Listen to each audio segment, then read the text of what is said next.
Designer clothing, I'm supreme. A leader that's just following his dreams. I just bought a boat, and now I'm trying to stream. And I just bought some dope, trying to find a fiend. My shoulders where they lean, plotting scheme, nigga. They praying hard that I fall, that it never worked. Anything you see me with, I had to earn it first. Yeah, I had to grind hard, never give up. Get my mind focused on them big bucks. They praying hard that I fall, that it never worked. Anything you see me with, I had to earn it first. Yeah, I had to grind hard, never give up. Get my mind focused on them big bucks. Come and see how I do this so effortlessly. Step on suckers, then I go and go step on the key. It's 23, all I do is press start on the key. Shoot from the locker room, my nigga, I'm Curry from 3. All nets with smoker cars and small vets. When I was working the block, we gave a small test. Pieces free just to get the clientele built. Now me and Anti-Coon got the whole town lit. Yeah.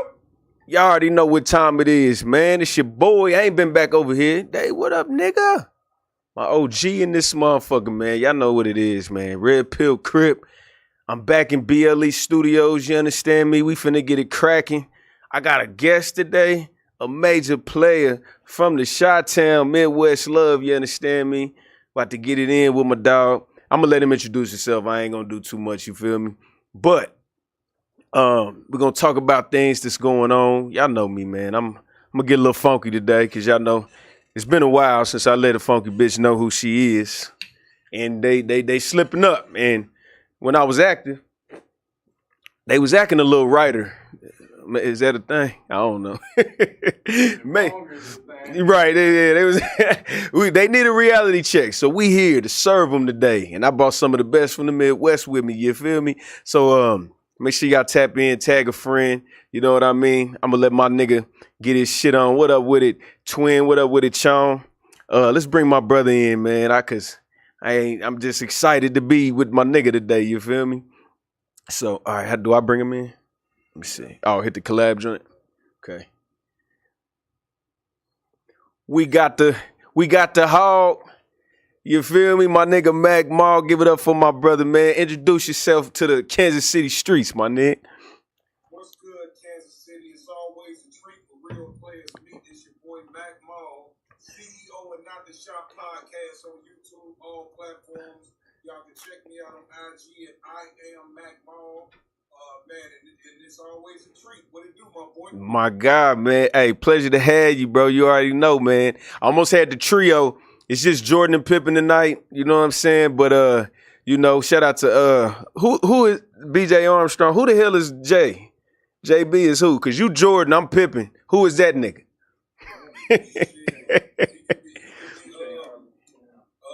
What's his name? Armstrong. Yeah, BJ Armstrong got that. Nah, fuck that. You Jordan, he Pippen, I'm BJ. Pause.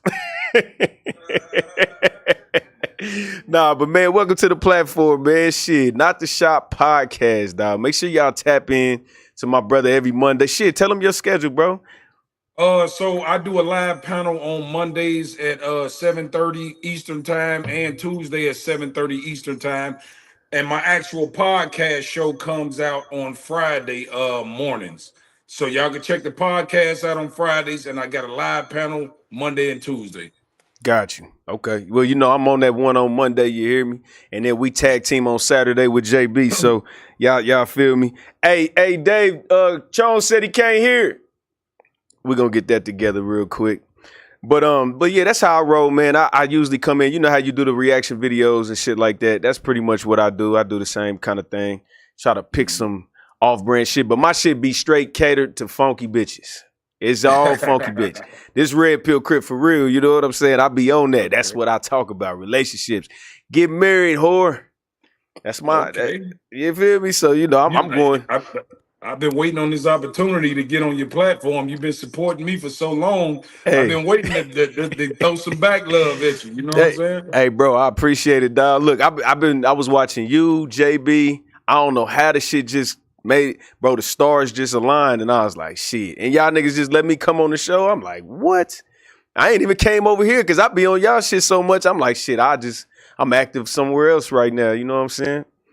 Shit, it's all good. Shit, we gonna piggyback off each other and we gonna make it work. Facts. You feel me? So yeah, shout out to the chat. Shout out to Tago. What's up with it, bro? Yeah, nah, I got my brother on from Chicago, but shit, if you in the vicinity, pull up. So okay, bet. Yeah, so man, we just gonna tap in. I'm gonna just start it off with the videos and then we gonna go from there. So here we go. First video. I bought my ex's Rolexes, all types of Well, no, she spends maybe like 10, 20K on them after they probably spent $250,000 on her. Girls aren't stupid. They're never going to invest in a guy to that kind of money unless they're getting something way more in return. And I think for women too, you pay in time. And that's a big deal, right? Yeah. Like if I date a girl from like 24 to 29 for 5 years and it doesn't work out, I'm fine. I'm 29 years old. I'm a dude. Like I'm okay. That girl, you're throwing away her entire mid to late 20s. That time investment as a woman, when you're in this world where we're talking about like high value men versus high value women, the value of a woman in that world is measured in like 20 to 30, and then she's done. So I think there is a big risk on the woman's side. We just don't see it as men because they're not like building businesses or paying in dollars. But like every day she spends with you is another day that she's like getting away from 24 and past like that age where I don't know if I can compete with these like young motherfuckers. Oh shit. What you think, Mac? As far as a woman should get married early? Yeah, like so our currency to a woman is actual currency and actual, like shit we, provide for them, dates and all this shit. But her like what she gives to us is her time when she's young. So if she been with us from 18 to 28 and then it don't work, now she'd step out back into the game and her 10 prime years, she spent it with the wrong nigga. So it's like, it's almost an even trade. When a man lose out all that money, she lost her prime fucking with us. Mm. What you think? I think women should get early. They should get married early, find them a solid dude that got a plan, deal with his cheating and stick with that nigga till he ready to do right, get taken care of and shut the fuck up. Because what's gonna happen now, I know it might sound harsh, right? But I'm gonna give women a harsh reality. You're gonna leave a good man for cheating for a piece of shit that's gonna be cheating. No matter what, you're gonna get cheated on. You might as well stay with the man that love you, that's willing to take care of you, and that's willing to make sure you good. Women, this is where they adapt a man format where they think they could just give out all his ass until they get 30, 31 and settle down like us. No, baby, you got too many miles on you. You feel me? Facts. Motherfucker ain't trying to change your oil and your spark plugs. I want a brand new car. Straight up. Especially if I'm a man getting some bread. Right. Like, I mean, at the end of the day, I'm not saying that ain't no good women that's older, but what I'm saying is, like you said, they got to understand that we value two different things. Facts. We value beauty. They value security. We usually are able to secure a motherfucker when we're older in age. Facts. We're not older, but upper in age. You know, we don't find ourselves until mid 30s, early 40s. That's when we start. Well, for the corporate person, who's been to college, got to pay off all these student debts and all this shit. So by the time they get done paying for all that shit, they are usually late 30s, early 40s. Now they can actually enjoy the salary that they actually making, and they able to provide for a family and have some fun. Females on the other side, baby, when you get older, you might be beautiful, but you ain't shit like you were 20 years ago. You might be a fine-ass 45-year-old, but I'm not looking for one. I'm looking for your daughter. I don't want your old ass. Why not? What's wrong with... Look, I just want you to answer it. I ain't saying I'm agreeing or disagreeing with you, but why not? Why you don't want the seasoned woman that knows herself and she got her shit together? Why you don't want her, Mac? Because I don't want no woman that know herself. She too goddamn hard to please. She done been too many places. She got too much experience. Ain't nothing I can do to impress her. Men get off on impressing women. And by the time you get 40, my age, 44, and you've been single for 10 plus years, and you have decent looking, these niggas that took you everywhere. It's nothing I can do. Right. Opposed to your daughter fresh, she fine, body tight, ain't been stretched out, ain't got no kids. She ain't been tainted by all these dumbass niggas. She ain't jaded on love. She actually gonna let me fool her. I'ma just be honest. A woman got to be a fool to a certain degree. Damn. We play fools all the time. We know we don't want this bitch, and we still providing. This bitch giving us a headache, knowing we don't want to be there, and we playing the fool like we happy to come home. Damn. So we do it all the time. I ain't gonna lie. Hey, look, did it. Been doing it. You know what I'm saying? But like you said, we grow out of that shit. And I think, see, what I want to say about the clip is, I think a lot of women, they pass up 8 good niggas in that time. That 18 to 30, they be with that goofy that they know it's gonna end one day. They know it's gonna end. But then they be like, well, he took all my time. No, bitch, you took all your time dealing with that nigga that you knew it was gonna end up like that anyway. Man, we know hoes are delusional, bro. Just like when Buddy made that clip when he said bitches put hair on their hair, lashes on their lashes, lips on their lips. Well, guess what? I'm gonna tell you how delusional a bitch is. These fucking females will get a nigga that they know ain't shit and try to turn them good instead of just getting a good nigga.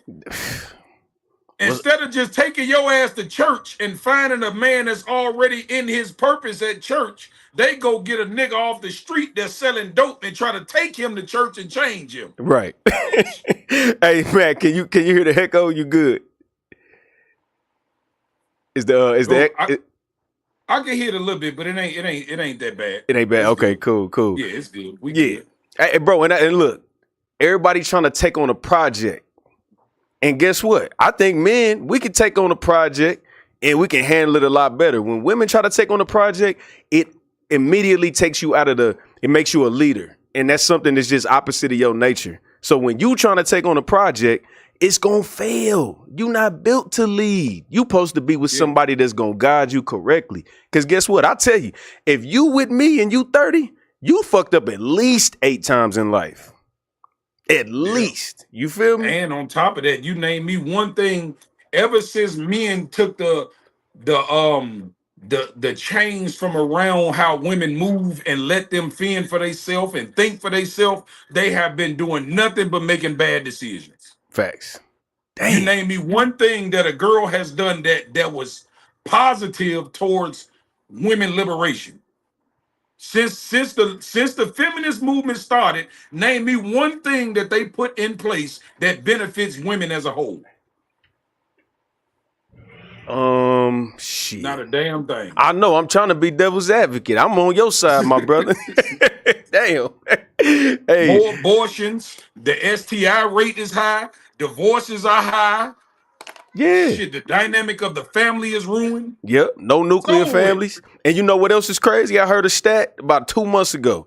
The Down syndrome and autism is at an all-time high because women is waiting till they 44 to have their first kid because they chasing a dream. They chasing their career.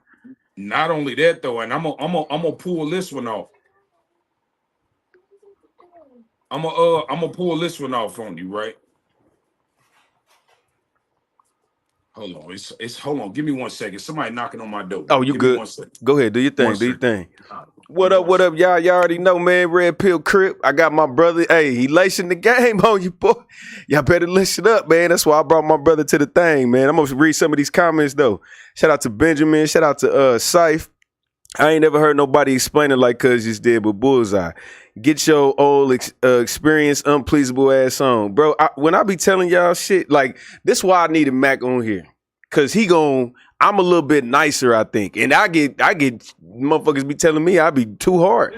I be going too hard on a motherfucker. This nigga, he gonna tell you what it is. And it's just gonna be that. You hear me? That's why I love brothers like that. And shout out to my brother JB, cause he gonna give it to you a little bit, you know, he a married nigga. So he gonna be a little bit more sensitive. Not sensitive, I ain't talking bad about my nigga, but yeah, he gonna come through with that thing. Shout out to Bomba, man. What's up with it, Ben? But yeah, man, we here today. If y'all didn't see the video, is do women waste their prime My bad, with the wrong nigga? Nah, you good. I'm just catching them up if they wasn't in here. Do women waste their prime? Do they trade their currency as their prime, which is 18 to 30? And then our currency, we talk about, oh man, we done been with this woman 10 years, spent $200,000 on her and her kids. And then we traded that and then she gave us her prime. So is it an even trade? That's what we on. But go ahead, Mac. You got it. They fucking with you in here. Everybody on my side, like, bro, killing it over there. Well, yeah, man. I think what they don't understand is like, because I just wanted to clear up a few things as far as like when older men date younger women, because they like to call us creeps and all this. It's not that. Real men, real alpha men, we like leading, we like protecting, we like providing, we like showing new things. That's just the nature of a man. Facts. Even if he's in a position where he can't do it, at some point when he get there, he would love to. Right. So it's not the fact that men are running away from who we are. It's the women that's running away from who they supposed to be. They have somehow tricked themselves to think that they don't need a man. Right? Damn. And the thing about it is it's deeper than just paying your bills. You feel me? Women be like, oh, I got a good job, I don't need no man. Baby, if society turns patriarchal, there's nothing you can do. You're gonna need a man to protect you. Facts. No matter, you could be a woman in a Bentley, a Benz, you could have a corporate job, any nigga could come and snatch that shit, take that shit. Right. If we wanted to.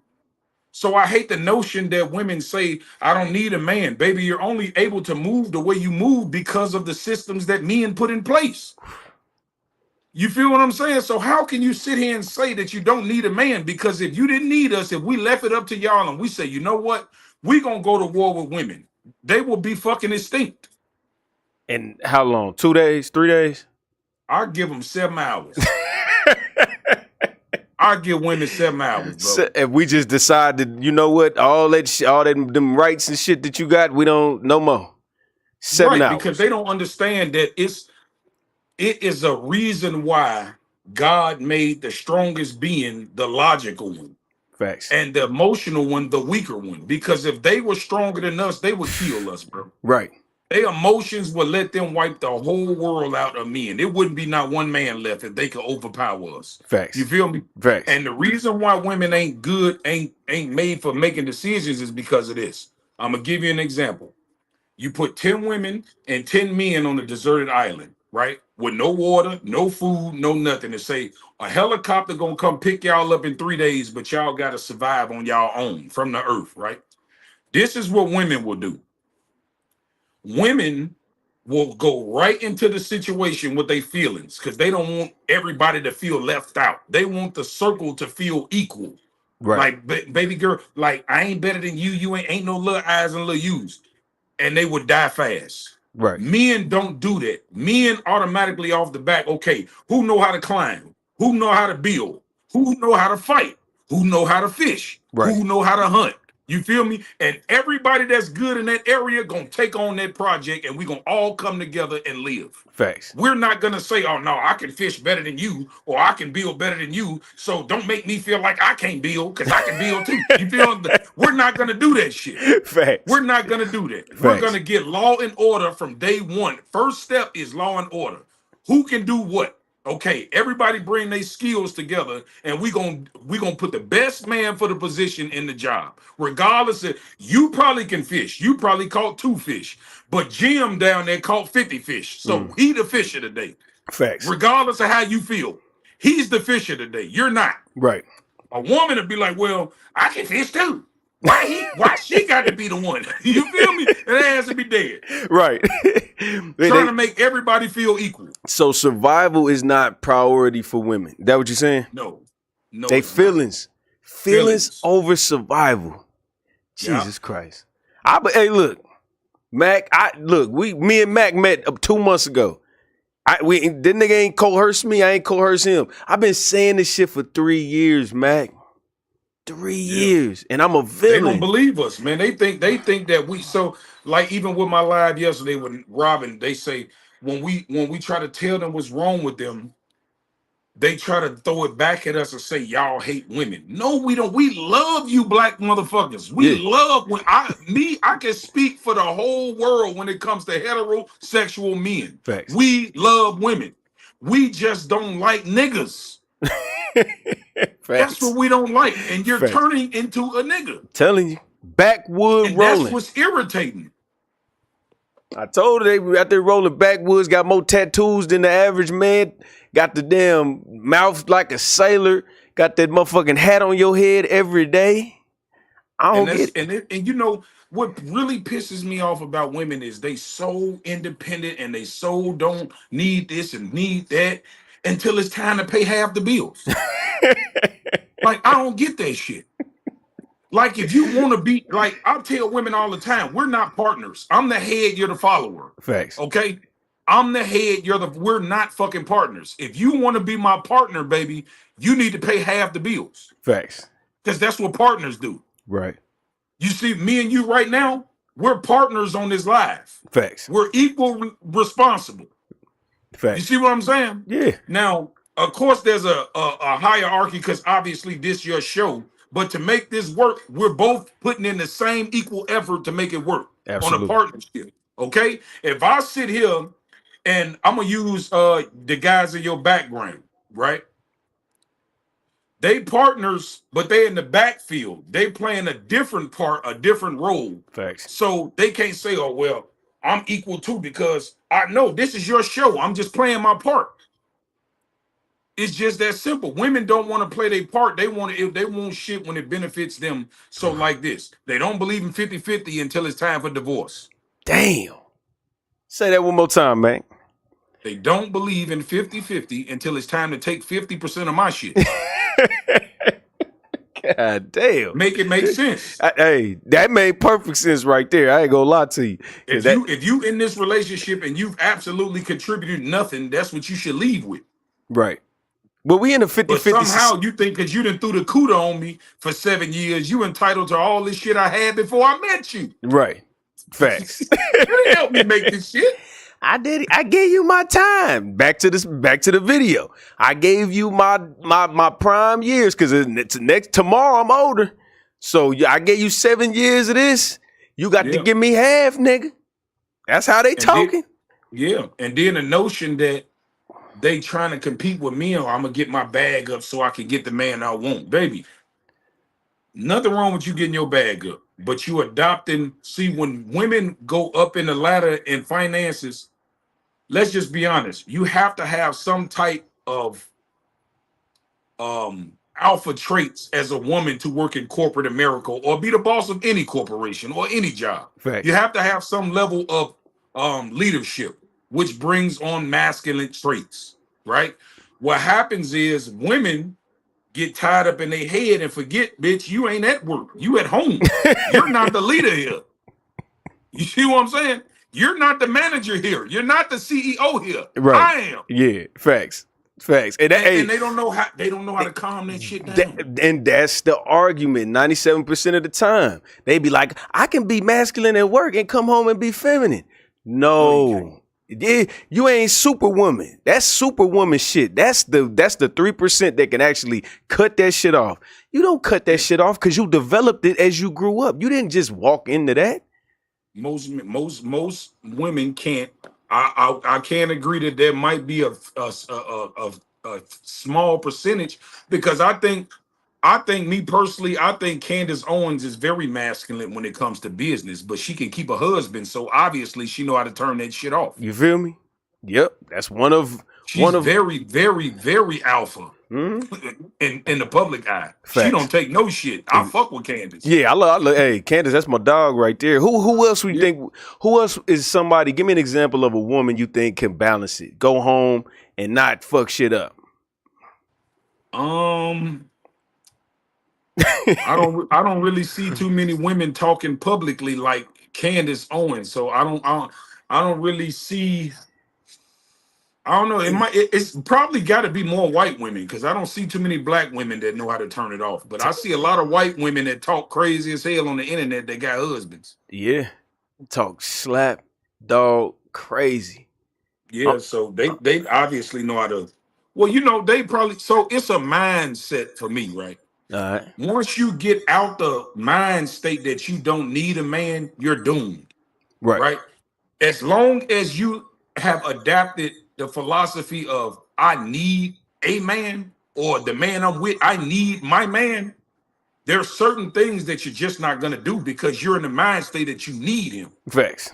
Facts. You see what I'm saying? Yeah. When you get to the mind state, I don't need you, you're not willing to take no shit. Exactly. You're not willing to compromise most of the time. You got to have it your way. Because women con us out of having their way, bro. Just think about it. Most men, bro, that's why they have a saying, happy wife, happy life. There's no saying for us. Hell no. So what that means to me is there's a bunch of niggas that were just tired of their wife. They didn't want to leave them, probably 9 times out of 10. And I honestly believe that white men made this philosophy, their happy wife, happy life shit.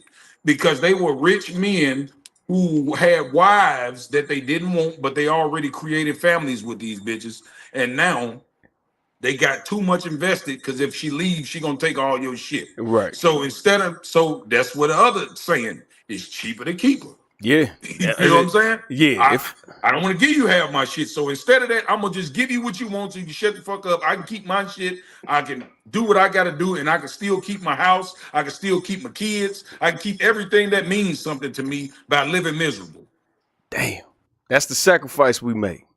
Yeah. I agree 100%. I ain't gonna lie. That's why I said that little dude. I don't know if you know that dude. His name is Destiny. I know you know Myron from Fresh and Fit, but the little dude that was like, well, it's kind of even. Like, bro, this nigga is a girl, bro. Like, he'll go out the way. And then his bitch left him and had another nigga sleeping in the crib that he had for her. But he talked like that. And this nigga, bitch railroaded him with all the signs. Everybody telling this nigga on some, like how people talk about Travis Hunter. Mm-hmm. Telling the nigga, bro, this is a fucking train wreck. No, not every girl's like that, all this shit. Bro, and the nigga, man, look. I don't get it. Go ahead. Here's the leverage swing. Women lose their leverage when they open them legs. Yeah. Men lose their leverage when they jump the broom. Damn. Hold on. So when you hit it, she out of that's it. She in the loss. And then her value goes down because now she gotta hope you're gonna stay around. Right. But then when she gets you to commit to her, that's when you balance it back out. That's when you lose your leverage, when you jump the broom, because now you gotta hope she don't leave your ass. So she won the battle, we lose the war. She win the battle and we lose the war. God damn. Yeah, facts. This all game, nigga. This is Chi-Town speaking, bro. This is my nigga right here. Just think of how it is when you married. Now you a man, bro. Just think, like, are you married? Nah, hell no. Okay, so chances are, you done had your share of litter, right? Yeah, facts. Now, when you finally pick that one, out of all the women you had, you picked that one and you married her, right? You put all your rocks in this basket, say, this is what I'm gonna do, this is who I'm gonna be with, I'm locked in, because men lock in after marriage. Yeah, facts. Women don't really lock in. Men lock in. Right. Right? You did all that. And now you sitting there like, and you come in from work one day, regular day, chances are you ain't happy because most married men not happy. They just settle because they done accumulated a family that they don't want to break up. It really be about the kids. A man don't want to leave his kids. A lot of times he don't even want to be with her. He just don't want to break that bond of waking up, seeing his daughters every day, dropping her son off at school. That shit makes a man feel good. You know what I'm saying? That be the attachment. But then when you walk in from a regular day at work, you tired because bitches also got bad timing with their bullshit. They don't tell you shit you can handle when you can handle it. Right. They tell you shit you can't handle when you don't want to hear that shit. Right. So now here you come regular day at work. Baby, we need to talk. Okay, let me take a shower, let me eat. And you thinking she finna come with some regular bullshit. And she say, I don't want to do this no more. I'm divorcing you. The first thing come in your mind like, bitch, I wanted to leave you 5 years ago. And I stuck in there. And now this is what you gonna up and leave me? Right. And then we start hating ourselves like, God, should have it. Oh, you motherfucker. Played it out. Like I've been sad and depressed for 5 years. And now you get depressed for 2 months and you gonna break up the whole fucking family. The whole shit. Mac, I just watched the video earlier. The nigga was like, he pulled in his driveway. He said, I got 10 seconds for this bitch to come outside. He pulls in the driveway. He hit the button, go in the driveway, and he turned his phone on. He said, I got about 10. Oh, here she go. What, are you all right? What's going on? She said some bullshit. As soon as she seen the nigga, he didn't even get in there and cut the car off good. She come right out. Imagine doing that for 10 years, 18 years for the babies, bro. Yeah, and you gotta beware too, man, because women that use that Karen shit as a possession tool. They act like they care, but they really don't. They just trying to keep tabs on your ass. Yeah, that's a fact. I learned that too.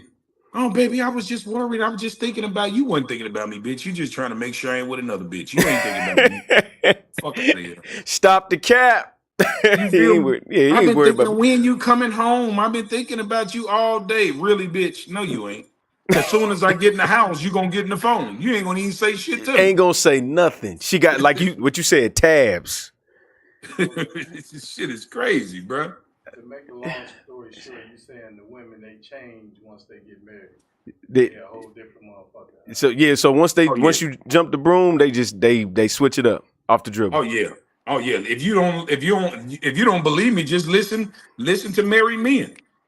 Every married man I ever talked to that's married say that they would never do that shit again. The only motherfuckers want to get married is the ones that ain't been married. Yeah, Think about it. Yeah. I'm excited. The only ones want to get married is the ones that ain't been married. Every man that I've talked to who's been married say, if this shit don't work, I'm never doing it again. Is that true? I ain't met a man that want to get married yet. Tell you the truth. Well, yeah, and look, not even want to get because they see what the married man is going through. Bro, Mac, I'm in the car with my nigga. We chilling, just playing music, riding around, doing what we do. I heard this nigga pick the phone up, cuz, and I said, that's why I'm like this.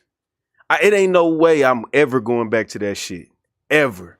You cannot disturb my peace. Bro. Go ahead. Bro. Yeah. What I'm trying to say is think about in the dynamic of a relationship, right? She really control your ass and you're not a man no more, bro. Think about this shit. When you want to go somewhere, you got to summon it up in yourself to ask her without her coming with some bullshit. I want to go out tonight.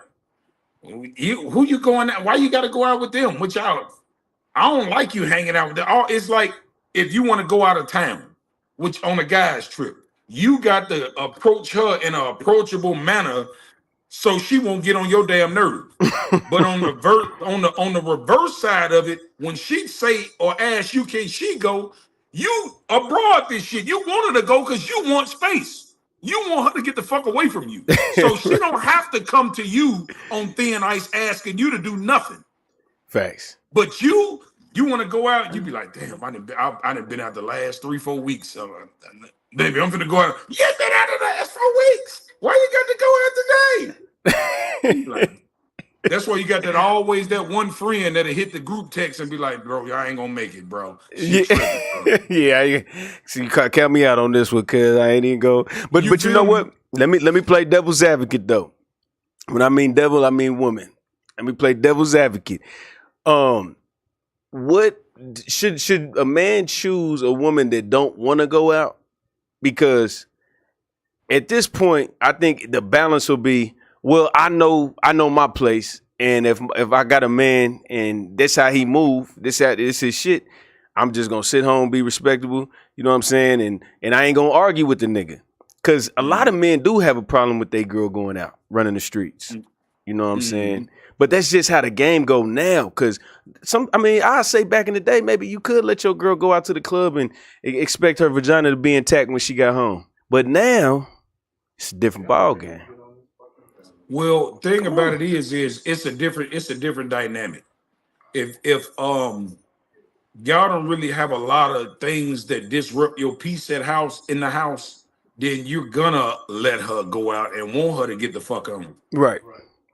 Yeah. I'm sorry. I said that backwards. If it's peace in the house, then you're gonna want her to stay, right? But when it's chaos in the house, you know how men get when we get by ourselves. It's like a breath of fresh air. Facts. You feel me? When you ain't around, when ain't nobody in the house, you get to play your video game or you get to beat your meat, whatever the hell you want to do on your own time. You can do it in peace and ain't got to worry about nobody bothering you. So we really enjoy our alone time. Right. But a man that has like a setting where they don't really get to spend a lot of time together, or maybe she work a lot, he work a lot, or they had kids and now the kids is gone to granny house or something. He don't want to go nowhere because they don't really spend time with each other. So yeah, he'll be like, why now he'll be on some girl shit. Why? Well, not girl shit, because men are possessive. We don't want our girls going out anyway. Right. But a man will just be like, man, let's spend some, they'll try to counteract that shit and be like, let's do something together. But if you got a house and y'all got 3-4 kids, and the house is noisy all the fucking time, and the kid's gone, and she want to go out, you be like, hell yeah, get the fuck on. Yeah. I don't even want to do nothing. I just want to sit here butt naked on the couch and don't do nothing. Don't do nothing. Don't do nothing. Don't do shit. I feel you, Break bro. the laptop out. Right. You feel me? Cut that bitch on, pull up, roll up, chill, nigga. I ain't trying to do shit. I'm on D&D on the phone, all that. I'm gonna be on the internet, but I ain't gonna be talking to no goddamn body. Nigga just gonna be straight chilling. But but nah, I'm let me go to the next video. Cause let me tell you something, bro. You one of the greatest guests ever. You one of the guys, bro. And that's why I said, when I seen you on JB panel, I said, hold on. Cause I was like, man, I see this nigga. Hold on. You in 2K. I was like, man, I watch these niggas. So I'm just glad, you know what I'm saying? It's a treat when real players meet. You understand me? Man, for sure. Type shit. Men need women. Yes. Do women need men? No, absolutely not. What would society be like without men? I think the great men stay, the trash men go. Where's the trash man? Take them out. What percentage of men are good and what percentage are trash? 10% are good. Yeah. 90 Yeah. are trash. Yeah. What would society be like without women? Absolutely terrible. What do you think feminism has done to modern day women? I think modern day feminism is just an absolute disgrace. I think it's become a political weapon to push the narrative that women are inferior to men and women are not valued in society and women need to fight and be almost super aggressive towards men is completely wrong, because women are probably one of the most valuable things in society. And feminism tells women that men don't believe they're valuable. Feminism tells women that men don't value them as a whole, but I think feminism makes women feel like they're not valuable to themselves, and I think that's the worst message that you could instill in the younger generation. Hey, I got some guests, man. They walked in on the clip. What up, gang? It's my nigga Mac Maal. This my nigga. Go ahead, y'all introduce yourselves, man. It's your boy Dante Casanova, Mind Over Misfit Podcast. It's your boy Dante Casanova, aka Mind Over Misfit Podcast. And then Big Heck Tweezy, man. Listen, I got social media. Just look up It Gets Hectic or Heck Twine, something. You gonna find me. Facts. My brothers, You did. man. Hell yeah. It's always a treat when real players meet. You hear me? Facts. Shout out to Shot-Town. So, my boy a Fly Crip over there. Mac, you don't bang, D? Man, I'm a retired vice lord, dog. Oh, okay. Yeah. Reason is. Man, that's the A. Real Shot-Town in the building. You know, you from that rag? He from that rag? He real gangster I'm in out Chicago. there. I fuck with your city, partner. I'm gonna have to link up with you next time I'm down there. For sure. We planning a hoe. They coming down. Type shit. Yeah. Rag to the city. Get off of that. So Mac, what you think? Because you kind of touched on it earlier. You was talking about how women act like they don't need men. Why you think they got so arrogant? What happened? We gave them opportunity. Damn. These hoes need to be put in their place, man. The world was better when men was putting these hoes in their place. He talking. Listen to him. He talking. The society has made it very difficult for you to discipline your woman, right? It ain't even society. I don't mean just like physical, but some of these hoes need their ass whooped. I ain't gonna lie to you. Like for real. Like a lady, you could sit down and discipline a lady verbally. But a hoe and a bitch, they need their ass whooped. You gotta go across that Them shit. hoes don't listen. Nah, they don't. That's what you can't mess with them though. Why? Okay, so hold on, devil's advocate. why we fuck with them? If we got to deal with a bitch, we got to put our hands on. Because we don't fuck with men. Man, listen. Oh yeah, no. But I'm saying, but it's ladies too. We got options. But check me out, because I just made a post about this. Like, dead homies, it's about a niggas got to learn their self-worth. Like, and I feel like a lot of, like, that ain't preached to a lot of niggas in the black community. Like, self-worth ain't something you grow up knowing or, like, being taught. So, like, as a man nowadays, a lot of niggas nowadays, they done lost track of self-worth. They don't know, you know, what they bring to the table, whatever they take. Just because she fuck good, her pussy good, woo, woo. Oh, yeah, I'm going to take whatever off this bitch. I ain't going to, you know, reprimand her or nothing. I ain't saying reprimand like, you know, I'm a bitch daddy or nothing, but if I'm taking care of you damn near, shit, like, and that damn near, you is a motherfucking daddy. But like, I ain't, cause me and my brother were just having this talk, like, nowadays, but I don't want my bitch to have a job, boy. She go in that work spot, boy, getting tickled by her co-workers and shit. This nigga got her giggling and shit. This nigga funny now, bitch. Right. This nigga funny. Yeah, go live with him then, motherfucker. Go live with the comedian, bitch. Yeah. Bitch, you used to smile at me like that. Why you smiling at him like that? I don't like her. 41st Street. That's why. Oh, this nigga here. What you think? You know what? I want to put in 2 points, right? One point is this, right? We can't look at it so deep as if, why we fucking with them, because you know men get horny, and we gonna crack something. Yeah, so it's not like we fucking with these hoes for the long term, no way. Right. You feel what I'm saying? And the other part is a lot of men grew up with ratchet ass mamas, and that's a turn on for him. He want a bitch like his mama. Damn. Don't no nigga with no ratchet ass mama want no good bitch. He want a bitch like his mama. Yeah, cause he ain't seen no good female. But exactly. See, and I tell people all the time, like, motherfuckers ask me why I treat females the way I treat females, because I grew up in the household with a female that held, like, she stood on business. Like, I ain't grow up with no pops in the crib. I ain't grow up, you know, my mama got 3 and 4 niggas running in and out the house paying bills. Oh, nigga, if you want to come over here, you got to pay rent. I'm pretty sure my mama was breaking niggas for they pay, but, like, it wasn't no, like, oh, I'm gonna fall off the face of this earth if this nigga don't pay this bill this month.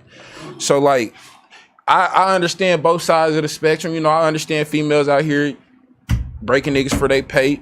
And I understand, you know, not breaking your pape on a bitch that you just fucking on. Like, But you know what though? We can't, here's the thing, right? We can't act like hoes just got born in 2025. Hell no. It's always been hoes. It's always, even some of our mamas was them, right? Here's the difference. They were way more discreet back then than now. Facts. Our mama could have been hoes. You don't know. But she hit, like you said, you didn't see niggas running in and out your house. But you still know your mama had needs. Therefore, it was a man there somewhere. She was just respectable enough as a woman to not let her children see that shit. Right. So just like my mama, by the time I got to the age where I understood women and relationships and shit, like, my mama has never been ratchet, never been loud, never been disrespectful. I only saw my mama with 3 men in her whole life, and my daddy was one of them, right? I'm 44 years old. I've only seen my mama with 3 men. 3, right? So, these women today, they think it's cool to publicize hoeing. That's the problem. Facts. It's like, okay, I'm gonna wear my ass out. Like, be honest. Like, I don't know how old y'all is, but our mamas, aunties, grandmas, when they look at these women with their ass out, they are ashamed. Facts. Yeah. Because you had to used to go to the strip club to see naked ass. Or walk on the host, bro. Right. See, that's where the lanes, the paths done got crossed and shit, like the communication done got crossed down the line. Cause nigga, now it's just like, y'all remember when Amber Rose was popping and shit back in the day? I feel like she opened the door for a lot of women to be, you know, and I'm not knocking no female that go out here and do it, cause I love to see it. I ain't gonna be one of them niggas that get on here and talk down about y'all and then be all up in y'all face when y'all ass be out in public. But like, it just be like, nowadays, and I don't know if it was Sneeze sponsor or somebody sponsor, we was talking about it, and it's like a lot of shit motherfuckers was doing back in the day. It's the same as what we doing now, but it's just more open. Like a lot of motherfuckers are more open to doing shit. Difference is, it wasn't no internet. On God. Because if it was internet, boy, it'd have been a bunch of sexy reds back in the 70s. Shaking ass, doing lines off the countertop, shaking, you know. So, okay, let's say, all right, so in the 70s. I've been to the Freakniks in Atlanta.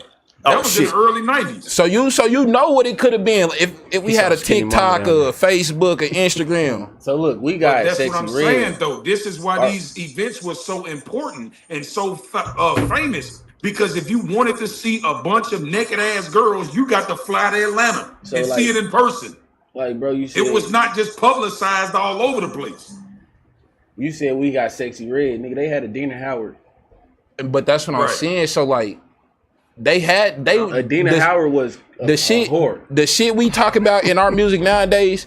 They was saying it back then. They just wasn't saying it as blatantly. Like, you know, you got motherfuckers now. Yeah, he in it. He eating coochie with my ass up in the air. Whatever the bitch is saying now. But back then, you know, they was giving it to you softly. They like, you know, like Escape, Little Secret. Them bitches is talking about fucking with a nigga that got a nigga.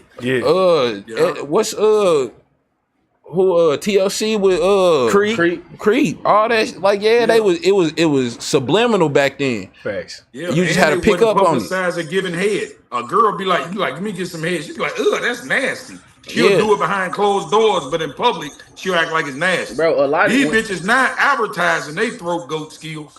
When I was growing up, I'm only 29, but when I was growing up, bitches didn't suck dick or smoke weed. Now they do both at the same time on occasions. With some Don in a system. With some Don. Bro, I swear to God, like liquor is the crack for this generation. Like liquor is the crack for this prescription pills. Them females used to drink wine and shit and champagne. Oh yeah, females doing perks and shit now. Like they really on boy drugs. Like I seen bitches sip lean. See now, if a bitch sip lean, she Section 8. That's all I'm saying. Ain't no listen, I ain't, you know, if you a pill popper out here, you know you drink lean as a female, I ain't knocking you. I'm not knocking you. But I'm judging the fuck out you though. Listen, I'm gonna say it to an extent, yeah, I am gonna judge you. But like it ain't gonna stop me from like, you know, cracking or nothing like that. It's just gonna be like, that's it. This my partner though. Like if I feel like I can pull up on you and, you know, throw back some Xanax and sip a couple lines with you, smoke some blunts with you, you my partner at this point. He said sip. He said sip. Oh yeah. Oh no, I caught it. I caught it. Yeah, we can sip a couple lines or something. You know, you my partner. Yeah, we might hunch from here. You know, time to time. You know, it get like that when you get high with your homegirl. You know. Oh wow, go ahead. Pete. But why don't they? Why don't they need us? Why do they feel that way? Bro, because they can pay their own bills. That's why. That's too. And it's a lot of women empowerment going on. A lot of the shit that these bitches looking up to is you don't need no nigga get out and be a boss ass bitch. That's what it is, which I respect.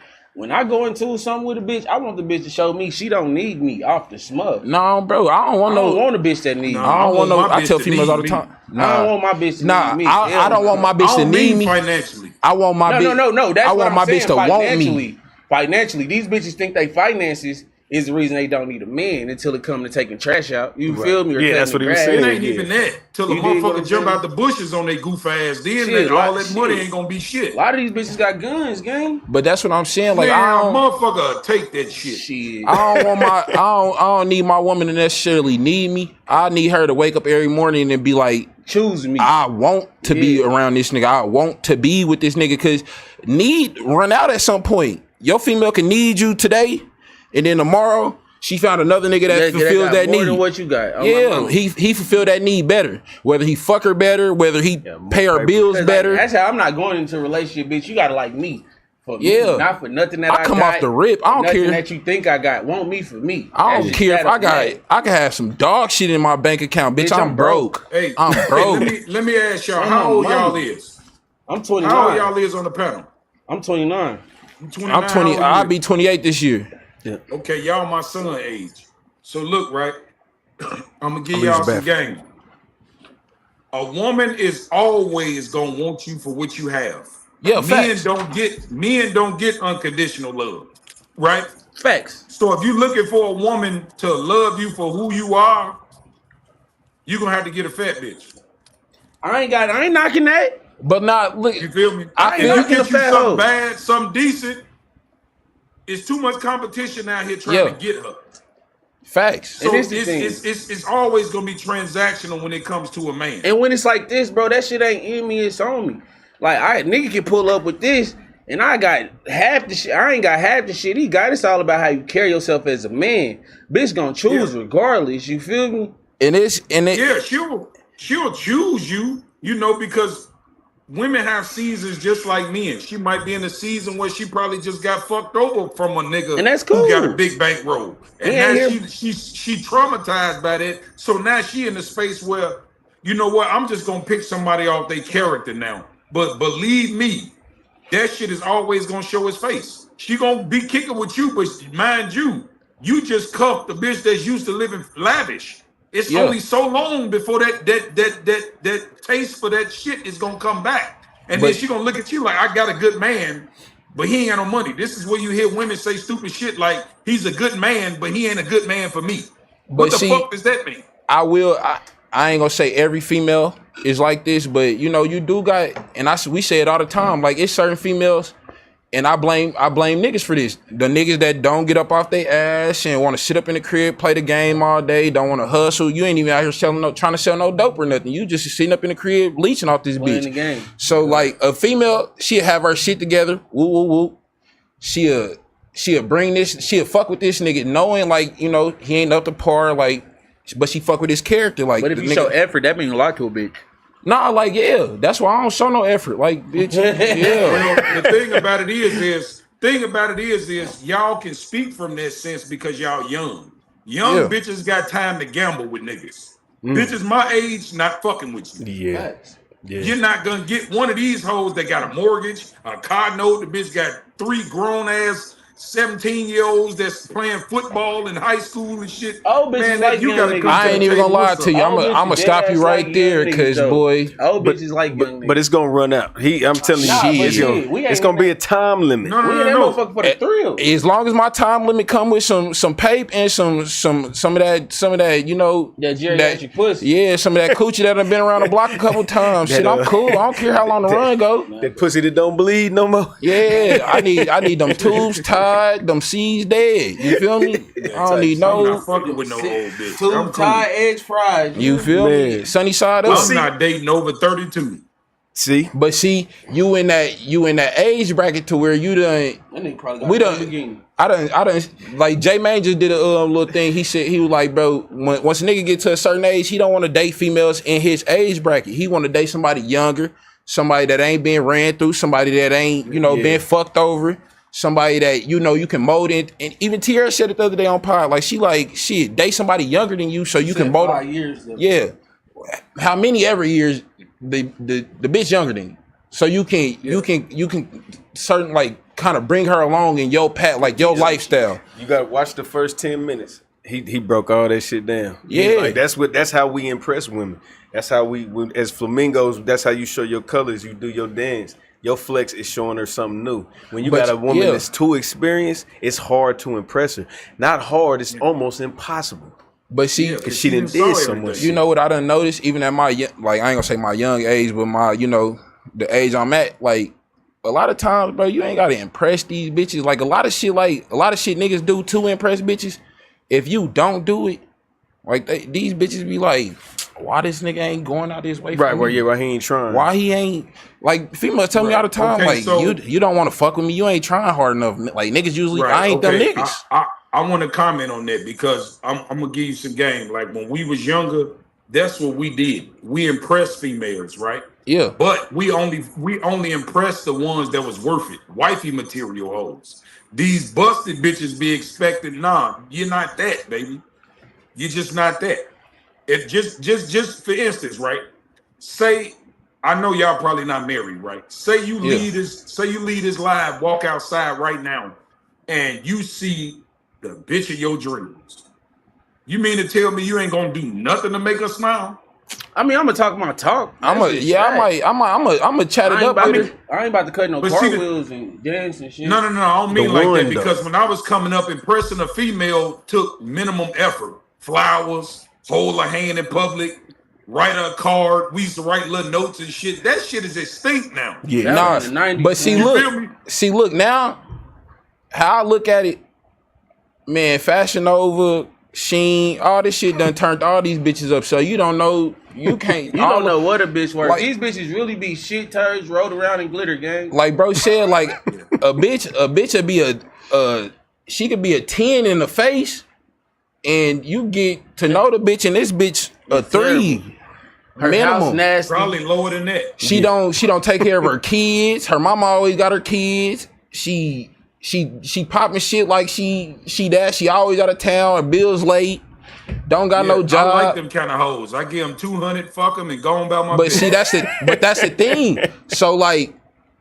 So and I'm gonna say this right now. You old niggas fucked it up for us young niggas, Y'all bro. did. Y'all fucked it up for us. Did. Y'all All that fucked it up. tricking and shit. Hey, believe it or All not, that tricking and shit, paying rent shit.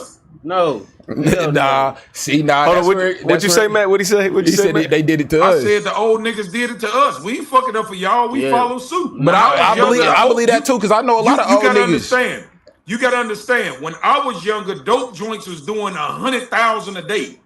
Yeah. Okay, shit that didn't even sound normal.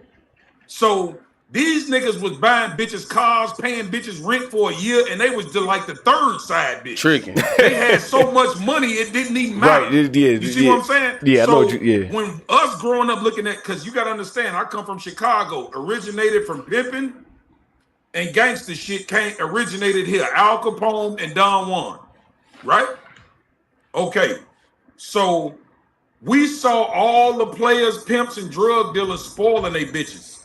So we wanted to be like the drug dealers. So we didn't start this shit. We just followed suit. What happened is the women turned to niggas and the bread slowed up. Yeah. So now niggas ain't doing 100 a day. That shit sound like it ain't even real. Right. Niggas ain't doing that now. Nah, facts. And I don't So peep niggas that. is really working hard for these crumbs, goddammit. And nigga like, man, look, bitch, you ain't worth my shit. I throw rocks at the penitentiary every day. I ain't giving you my shit. And that's where it started going. Cause like you, especially if you a nigga out here hustling, like a female see you getting fast money or faster than the next nigga, and she like, $100, she clocking your pockets off rip. Like that's why, like even like back in the day when I was hustling and shit, I like, bro, you ain't riding around me when I'm going to do my shit, like, cause Right. I know you gonna see how much money I came in, and you gonna be on some. Can we go out to eat? Yep. Can we go shopping? And like back when I was younger, I was on that. Like I just came up on $1,000. This free money. Like, yeah, let's go do this. Let's go do that. And then I start realizing, like, bro, if I'm bringing money in and it's going out faster than it's coming in, I'm losing in the. You happy, but I'm not. My pockets is. They getting thin, shorty. Going upside that motherfucking wig I just paid for. But that's where I start feeling like I can't take care of no female because of how I perceive myself in the situation. Once I start taking care of you, I'm lacing you in new kicks, purses, wigs. I'm paying for you to go to school. You ain't paying no bills. You just going to school doing your thug thizzle. I feel like I'm your daddy now. Like, bitch, if I come home and there ain't no food cooked, you gotta figure something out. Daddy. And another thing with the females back then is they was a lot more appreciative and they was a lot more graceful because they was raised by older women that came from the South. Most of our grandmas came from Mississippi, which gave our mothers these certain traits where they were way more appreciative of what a man did. So that's why walks in the park was so famous. Like I said, roses, writing notes. Women used to appreciate little sweet things like that. Right. And it was easier for you to want to do better things for them. But now, if you meet a woman on the first date and she say, and you tell her, let's go out on a date, and she be like, where you want to go? You be like, meet me at the park. Let's take a walk and just talk. Walk in the park, nigga. Hell no. Right. Ain't no bitch walking in no motherfucking park. Hey, I'm a feed me. I'm gonna keep it a whole band with you, and I be trying to break that trend. Cause listen, you tap in with me. Like I don't ask females to see them. Like I'm not trying to see you. I ain't trying to go out to eat. Whoop whoop whoop. None of that. Like you want to see me, let me know you want to see me. And then when you let me know you want to see me, I'm gonna pull up on you. I ain't taking you out nowhere. We might, come through, smoke a little blunt or something. Keep it cordial. I want to see you in your rare form. I'm gonna pull up on you at your crib. I want to see you in rare form. Like, bitch, don't have me coming to, you know, Shadow Creek or whatever the fuck it's called now. You got 4 little badass kids running around this bitch, roaches scattering, but you want to go to Ruth Chris or you want to go to what's the little shit on Eddie V. You want to go to Eddie V's and get you a lobster tail and some a 7-ounce steak, bitch. You not used to that. Don't do that. You on welfare and you wouldn't do that for yourself.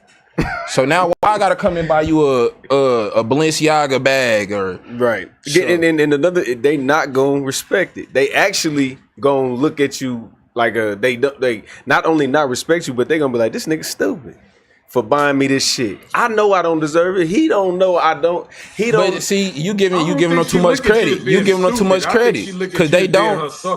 All these females sending them. Some of these females got more self-worth than they worth. And I'm gonna just keep it like that. Yeah, they over-evaluate a lot of people got more self-worth than they worth. Like sometimes you gotta look in the mirror, like, bro, I tell myself every day, like, nigga, you not where you need to be, nigga. In my eyes, on my standards, nigga, you're a bum. You're a bum right now, like, nigga. And that's just, it might not be me being real with myself, but it's being real with my expectations of myself. Like, nigga. Hold on, y'all. All right, good thing.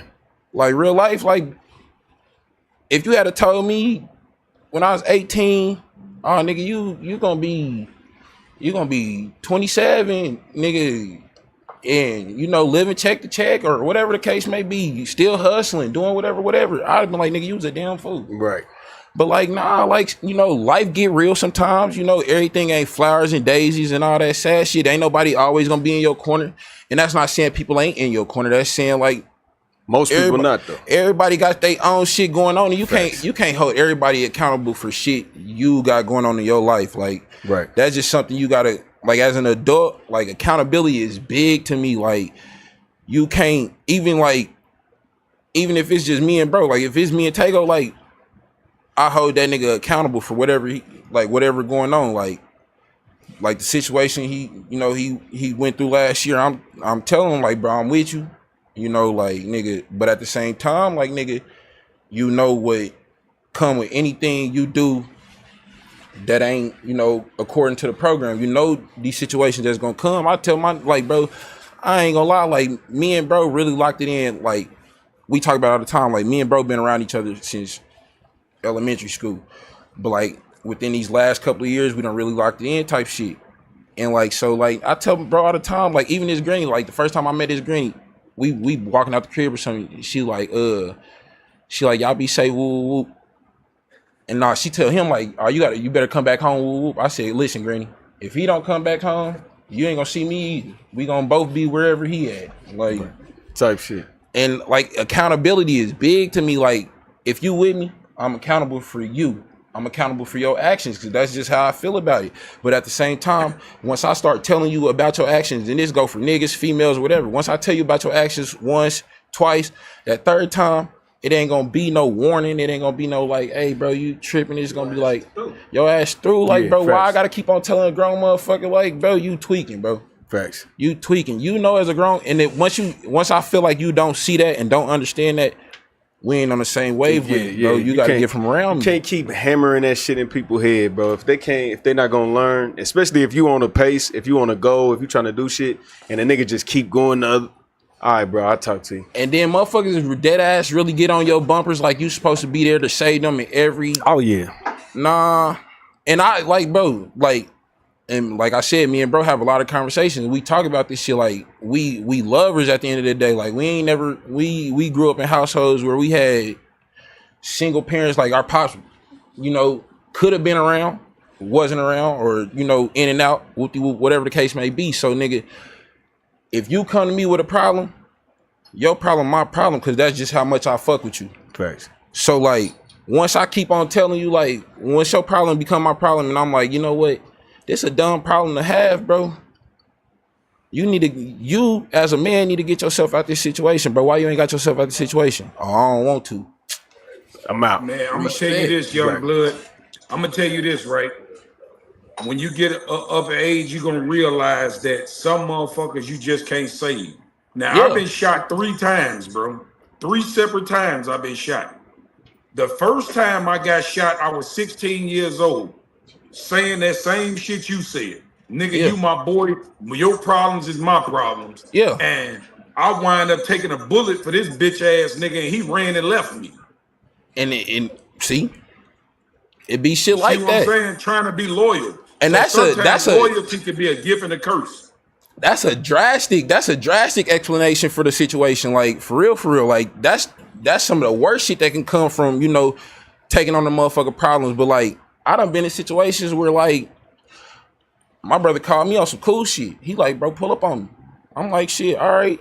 I'm on a highway doing a dash. I get another call, like, this call different. It's like, bitch ass nigga, pull up on me, bro, before I do something to this bitch. Woo. I'm like, all right. I'm like, I'm pulling down the block now. All right. Then you get over there, you know, they into it.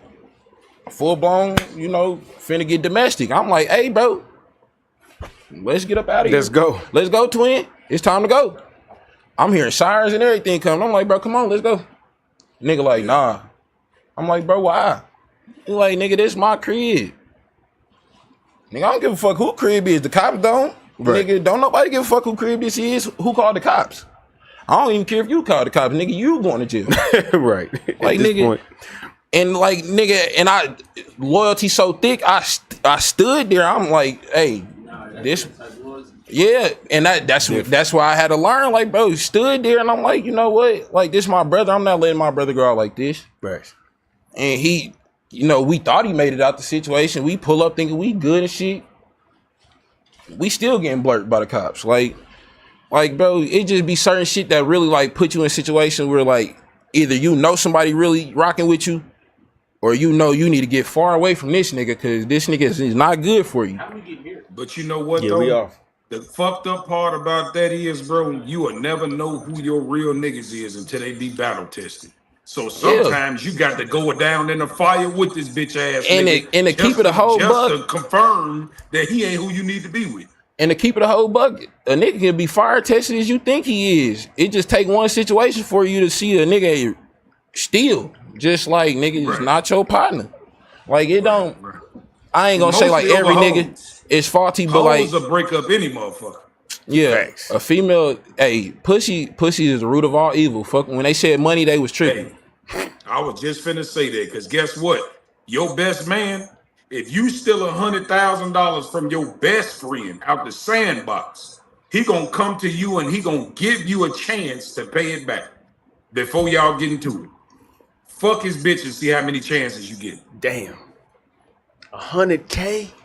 Sheesh. If you took 100K from your man and he found out he could be mad as hell and get up on you, bro, you broke and say, ooh, you be like, bro, hold on, bro. I needed it. I'm going to give it back. Just give me 5 days. Give me 6 days. I'm going to give it back. He going to calm down. He going to be like, okay, I'm mad as hell, but if he going to give it back, I'm willing to live with that. Shit. Fuck his girl. You ain't gonna get no more chance. He out of there. He a better friend than me. You can fuck my bitch for you take my money. Shit. I get what you saying though, Mac. I do get what you saying. Yeah. Because a nigga will go off the top ropes behind one of these little hoes. Like a nigga will really put himself in a position where he can't get out of because he love his bitch so bad. A bitch that let him do it too. Most wars is over bitches. Empires that went down over hoes. Hoes, not even women. Nigga, Adam went down for a bitch. Eve. The first bitch in the world was a funky motherfucker. God, from my rib, I don't even want to claim this bitch no more. Hey, Mac, I'm gonna go to the next one real quick. Good luck, fella. Go ahead. All right. We about to pull up. What you got over there, Mac? We got some Hennessy. Got shit, man. I don't be drinking when I got my daughter. When her mama come get her, I'm gonna grab me something.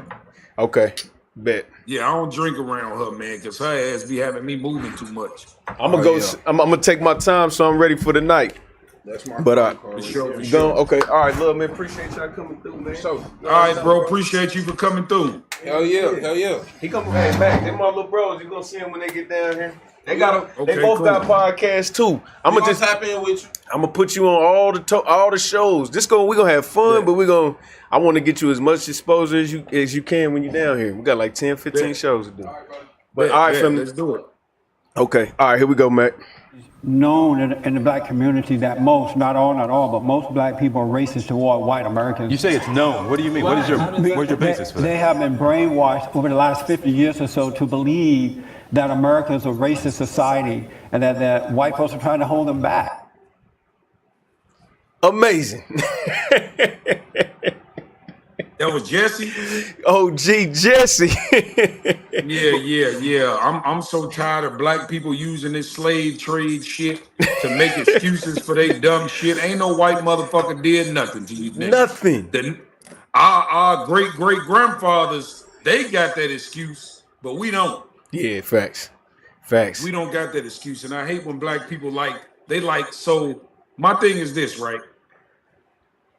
Do I respect and appreciate our forefathers for paving the way for us? I absolutely do.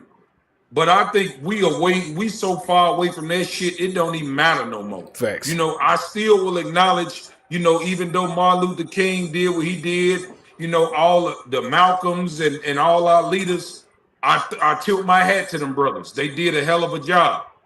But we 30, 50, 60 years down the line now, and all the shit that we going through is our problem, bro. That's it. We all fucked up. Yeah. And look, and yeah, it's on us. It ain't nothing them motherfuckers doing, bro. And I'm telling you like this, Mac. I respect, like, let's say if you disagree with what Jesse just said, I respect that. Cause you from that. These niggas that grew up in the fucking suburbs, you know how like niggas that claim Chicago that ain't from there? Like niggas that they from Kansas City, but they from Lee Summit, Grandview, right? All the little outskirt cities, and they don't know nothing about no motherfucking poverty, and then they be in here pro-blacking it like the white man keeping you down. Nigga, your bad day was Nike, nigga. I don't respect none of that shit. None of that shit. You know what I'm saying? Absolutely right. And I never respected because I came from the hood and I had spoiled friends too, just like that. Yeah. And I used to wonder, why the fuck is y'all kicking it with us? Yeah. Like, you niggas got daddies at home. Yeah. Y'all got a whole family. Y'all got nice cars, nigga. You got blankets and shit. I didn't have none of that shit. He said blankets. Blankets is a luxury. Bro, we got to do this shit. Y'all trying to earn respect. And that's one thing I had to tell my son. My son, I had him when I was 16, right? And he grew up in the streets with me.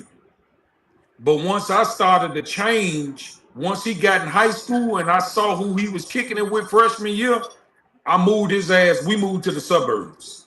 I got his ass up out of there. He getting smoking weed. He hanging around all the drug dealer ass kids and gangbangers and shit. I'm like, oh no, we're not doing that. And I took his ass out the hood. He wound up graduating from Bolingbrook High School. That's a suburb. Well, it was a decent suburb then. But when I bought him his first car, he used to always run his ass right back to the city and hang with these fuckers. Yep, that's the... And I'm like, bro, why is you... I'm like, do you understand you the only one in your friends, in your circle that has a father? Right. One. You realize that. The only one. You the only one out of all your friends that got a daddy that's in his life, then bought you cars. I keep you... He clean, he get all the latest designer. Nigga, them niggas ain't happy for you. Right. Right. Because that's how I used to look at the niggas that had daddies that hung with me. Like, you bitch ass nigga, you got a daddy. Fuck you.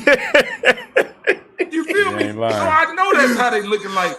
They cool because they cool and I'm a respected nigga in the streets. So, you know, they cool with them. But I know deep down inside, they looking at him like, nigga, you ain't got to do this shit. You tripping. You got a good daddy, nigga. Right. Yep. And he definitely, I done seen it happen, man. Niggas get to hanging out too much and niggas, they start looking like food. I mean, you covet what you don't have, bro. Yeah. He wanted that respect in the streets and shit. So yeah, you know. Yeah. I had a bitch ass nigga that I knew a bitch ass nigga one time, bro, and this is some dirty ass shit. The man daddy was rich, right? Do you know this bitch ass nigga faked the kidnapping and had his daddy pay for the shit so they can fuck off the money? You know it's a movie. That's what movie was that? When the nigga faked the You talking about Next Day Air? Yeah. Was that shit with Mike Epps? What is that? He talking about a nigga with the nigga fake they fake some shit and try to make it look cool. It wasn't Next Day Air, was it? With Mike Epps and them? No. It was the one dude, it was the white boy. It was the white boys. It was Malibu's Most Wanted? No. The white boys, was it Hot Tub Time Machine? Nah, that's when they went Back to the Future. But it was the same white boys to where they had kidnapped him and shit, and he had beat himself all up and shit. I can't remember the movie, but yeah, that's definitely a movie plot. Yeah, we gotta watch that shit. Definitely a movie. But when you remember it, send it to me so I can watch it. Me too, nigga, because that is, bro, the extent the nigga go to get some street credibility and all that shit. Bro, I'm from the hood, and I always told niggas, nigga, I ain't tough, nigga. I ain't no that nigga. I don't sell dope. I don't do none of that. You feel me? I ain't never did that. But if I had a chance, I think the only motherfuckers that glorify that shit and think it's cool is the people who really never been through that shit. Because like I say, I've been shot 3 times, bro. If I could start my life over, I would never go to the hood. I want to be a nerd. Yeah, I want to be a lame. I want to be a quote unquote goofy, because those are the ones that live long. They get good positions in the world workforce, and they typically become stand-up gentlemen and good citizens of the community. Facts. Well, I can tell you, motherfuckers I grew up with are a detriment to our culture. Right. Yeah, you say that now, but you gotta realize, Mac, when we was coming out the pimping era, the heavy pimping era, the only niggas that was really getting bitches was the motherfucking cool ass niggas, was the niggas out here in these streets, was the D-boys. That's a good point. So that's what fucked it. And I wondered, I heard y'all talking, man, earlier, and I don't want to fuck up the conversation, but that's one thing that's so crazy, that we talk about all the things that women are doing and everything and their mindsets and all that, but we had a motherfucking utopia back in the 80s and 90s, bro. Y'all a little bit younger than me, but oh my God, bro. You could ride down Prospect, Truce, whatever. I know you probably don't know them streets, but man, it'd be girls on the bus stops, girls just walking with their babies. You could motherfucking hit 2 or 3 a day if you really, I'm just saying, if you really wanted to get some shit cracking, because they was everywhere and they was fucking with niggas heavy. But niggas fucked the game up because they got too reckless with it. That's just like every good thing that you have, bro. If you abuse it, you're gonna lose it. Yeah, it's gonna tarnish. And that's what happened, and that's why we in the predicament we in now. So we gotta take some of the blame, not all the blame, but yeah, oh my God, the 90s was so crazy, bro. Man, I mean, I'm glad to be my age, goddammit. Man, you go to the club, bro, you gonna get at least 10 numbers, and probably at least 4 or 5, 6 of them is the right number, and they want to hook up. Right. It was crazy back then, bro. We used to go to the club, goddammit, and take something home that night. Of course, that's what I'm saying. The reason why I'm so glad that I grew up in the era, because I was born in 80. So I witnessed I witnessed Chicago before it was what y'all know today. Chicago used to be a beautiful place, bro. Just like you said, bitches walking down the street. Like Chicago Avenue, Roosevelt, Madison, those were places where we used to just ride up and down the block, and there'd be 1,000 girls walking up and down the street. And you could just pull, if you had a nice car, everybody with the nice cars, pulling over, getting numbers, We had a little joint called a Circle on Central Park in Madison. We used to go there. And it just would be a crowd of motherfuckers, and it would be like that every day, and you could just go there and pick up hoes. Like the Madison Street from damn near Laramie all the way down to Pulaski. The pimps used to be on Madison, like Don Juan, all them. They used to be outside with their hoes. Right. You see what I'm saying? Niggas used to park their nice cars all up the street and just get out and walk. Like, remember that scene in Paid in Full when everybody was they all pulled the show. It used to be just like that, bro. It was so much love. Yeah. And now these young motherfuckers that came, and now you can't have shit. You can't have an event more than 3 times before it gets shot up. Before it get fucked up. You know what I'm gonna do, Mac? On a Sunday, I'm gonna go to this place we got called Swope Park. And that's when you see all the fly cars and You know, but it's a big ass park. It's like what, 30, 40 acres or something like that. It'd be at least 400-500 people out there every week, if not more. Yeah, but like you said, it ain't. But it's once a month. Somebody gonna do something stupid, but they can't shut it down because it's a park. You feel me? Right. See, the old heads here, the niggas like we got like I got homies that got like a little bike club and shit, and they get all these nice ass bikes. So they started like a bike night on Mondays, right? Now they've been doing it for a minute. I wouldn't say a minute. It's fairly new, but it's getting popular. And I knew yesterday was gonna be a tragedy because of yesterday. Last week, it was popping so hard, and it's been the talk all over town. Everybody posting bike night. We out there on Monday. We out there. Man, they beat this dude. They just sent me the pictures. The man got a split like this. They done cracked this shit open. They got stitches up, and they gouged one of his eyes out, bro. God damn. Man, they fucked the man up, bro. What'd he do? I don't know. I just got the videos. That's what I'm gonna talk about tonight. Hopefully I don't get flagged for playing the video, but they fucked him up. Damn. We gotta, you know what? Fucked him up, bro. Mac, you know what we gotta do? Now, here's the thing. Oh, go ahead. Ass whoopings don't go unanswered in Chicago. Oh, facts. Right? Somebody finna die behind this shit. Oh, yeah.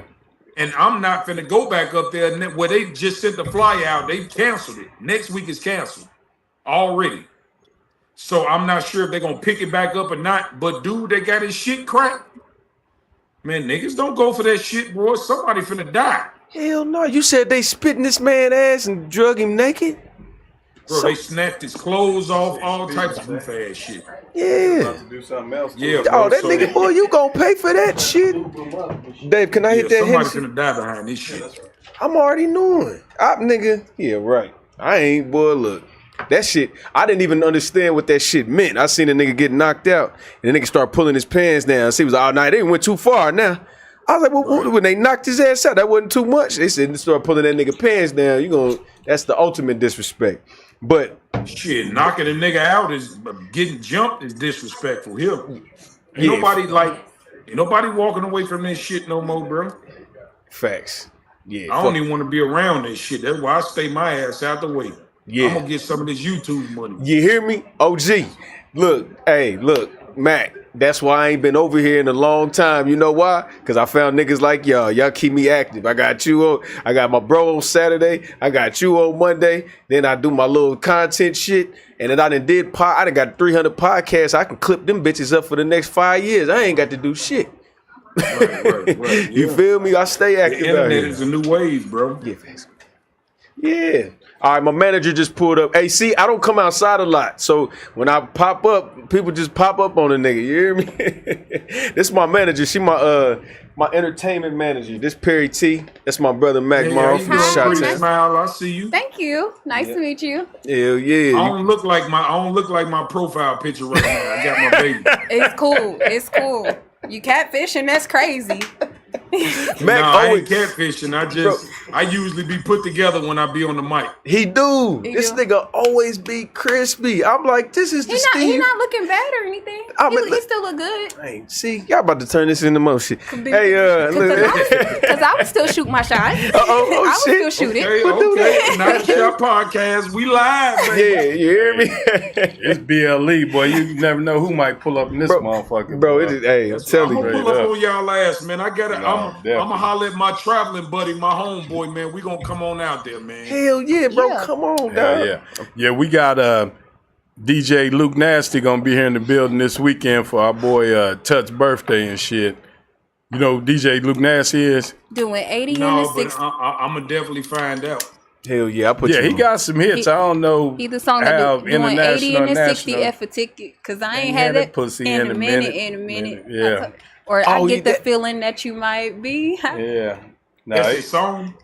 It's called On the Way by DJ Luke Nasty. Okay.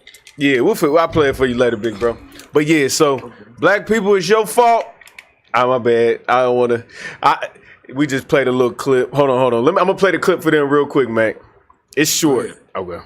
known in the black community that most, not all, but most black people are racist toward white Americans. You say it's known. What do you mean? What's your basis for that? They have been brainwashed over the last 50 years or so to believe that America is a racist society and that white folks are trying to hold them back. I ain't with that bullshit because, like I said, motherfucker, I grew up in the 80s and 90s, and I live over here in Raytown now. I usually couldn't even come to fucking Raytown, bro, without getting pulled over. And all my shit be straight. Tags, license, everything. But they pull you over. Kansas, too. Who you coming to see? Who you know over here? You don't think it was just if you got a different tag? Because now they put the counties on the tag. It was still Missouri, bro. Yeah, I know back then they probably they ain't got a Raytown tag. No, I know. But now you got the county, though. They got counties on your tag now. No, I'm saying now. They saw a nigga. I'm talking about right now. Now, it's still not an even playing field, Pill. You don't think so? No. When you get down to the gist of it, it has never been an even playing field because that's not what the system was created for it to be, was an even playing field between us and them. Okay. Clearly, they thought they owned us for years. We were just property. So where do you think we're supposed to be an even playing field at? Well, I'll say this. This is my take on that, right? Obviously, I already commented and said that we can't have the excuse no more. But I will be this because I'm a realist. So I can't neglect the fact that most white people today that are successful are fathered in from what their forefathers had.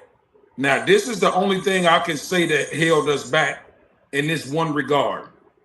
We don't have generational support from our forefathers. That was the only thing that I can say that held us back because, mind you, if our forefathers was able to buy these 64 units, these apartment complexes back in the 1800s when they families was building wealth, the shit they own right now, we would have the same shit.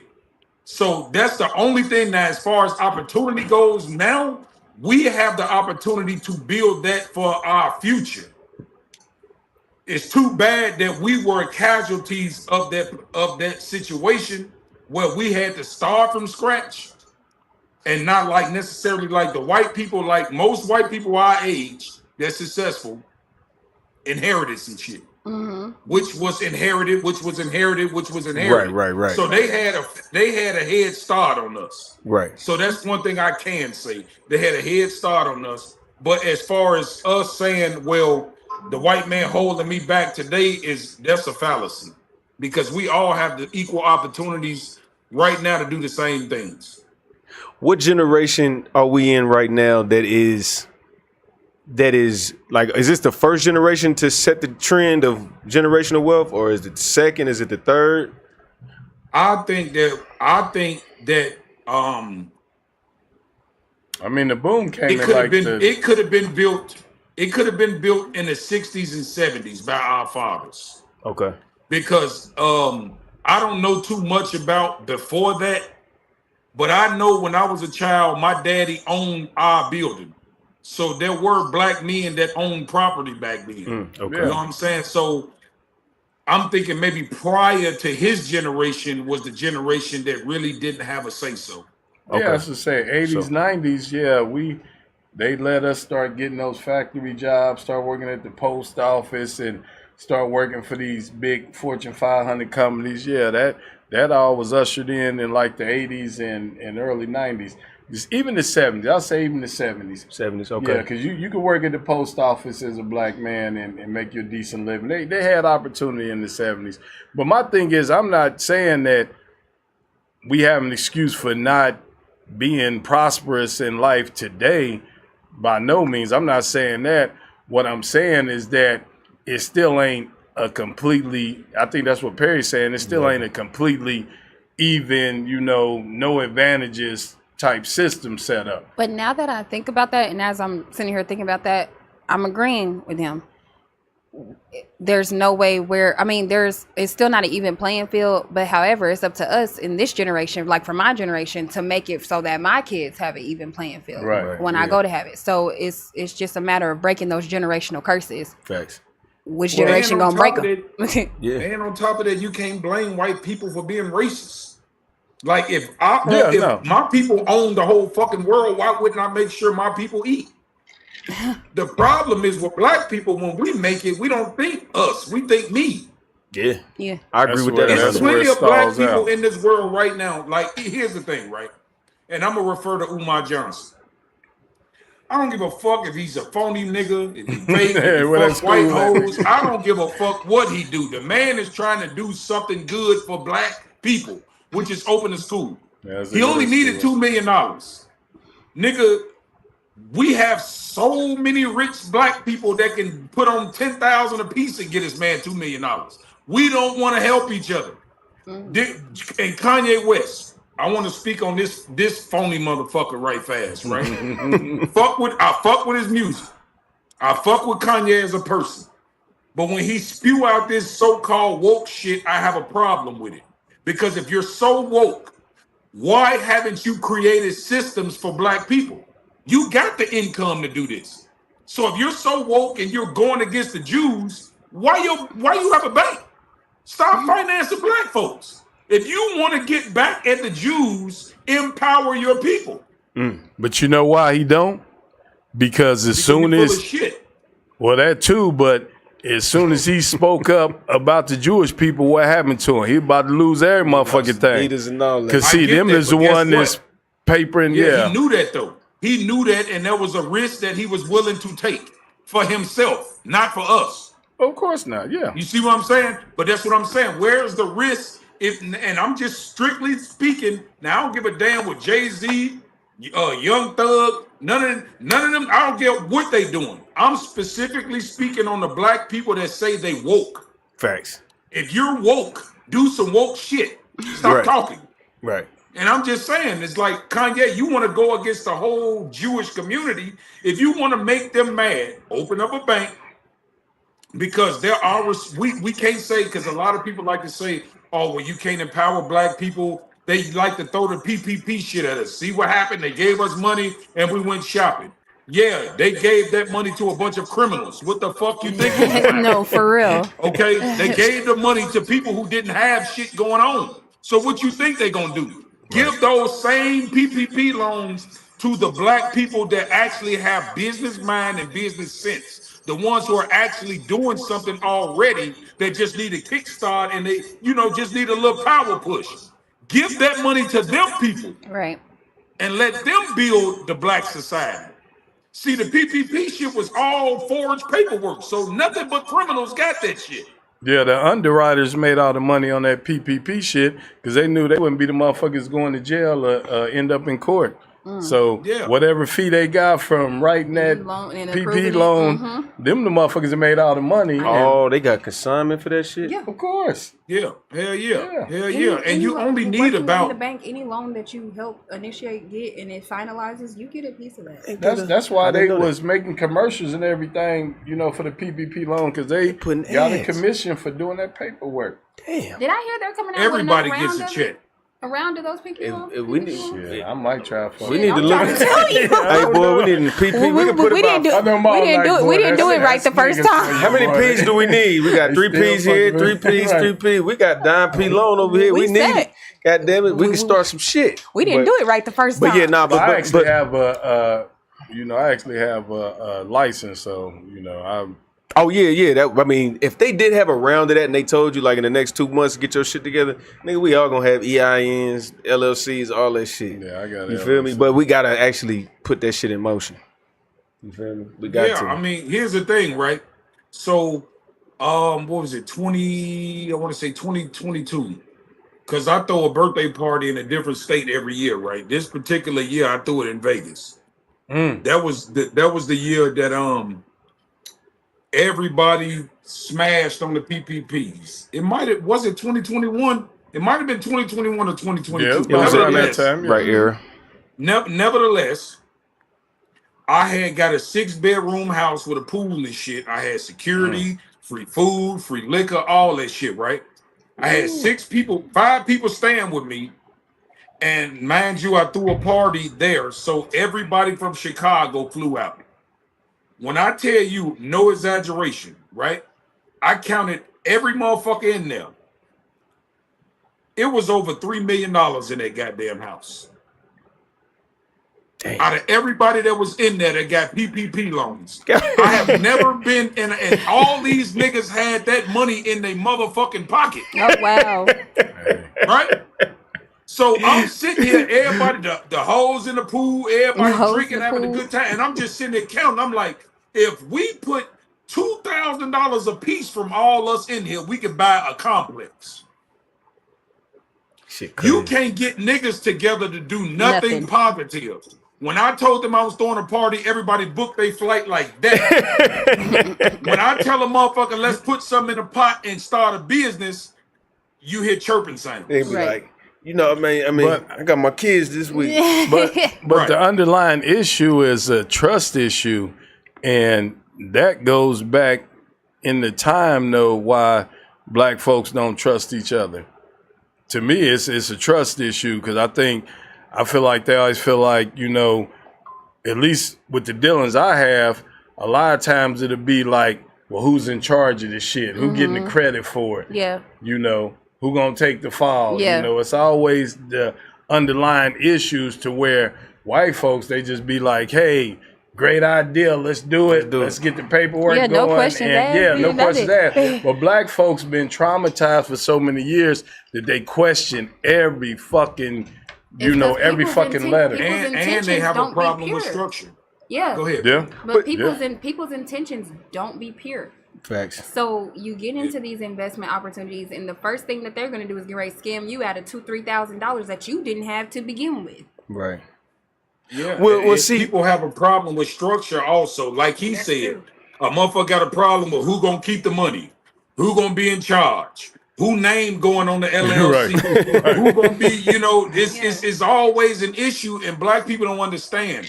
When you're coming into the corporate field of business and making money, you're never gonna make it by yourself. Facts. And I'm gonna tell you why. When you step your ass out in the world, you are stepping in a world of competition, right? Now, let's go deeper. Who is your competition? Groups of people, not by yourself. You're out here trying to make it by yourself, and you're competing against groups of white people, groups of Jews, groups of Chinese, groups of Indians. When you go to close on a property, what does it say on the thing? It say top city royalty group. It does not say royalty person. Right. It says group. That means that there are more people there's a group of people invested in this business to make it work. Facts. But what do? Oh man, do it on we so worried about our first name, we don't give a damn about the last name.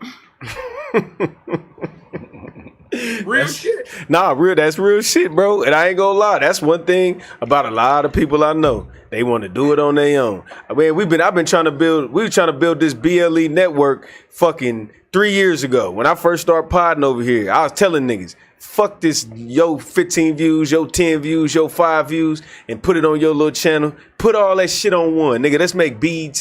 Just imagine if Rockefeller had a station, then No Limit had a station, then Rough Riders had a station. All these niggas got these little ass stations. They put all that shit on BET, and guess what happened? Yeah. You can't convince niggas to do shit. And guess what? That didn't even cost niggas nothing. Man, niggas spend Mayweather, Jay-Z, Kanye West, DJ Envy, Charlemagne the God, all these guys, right?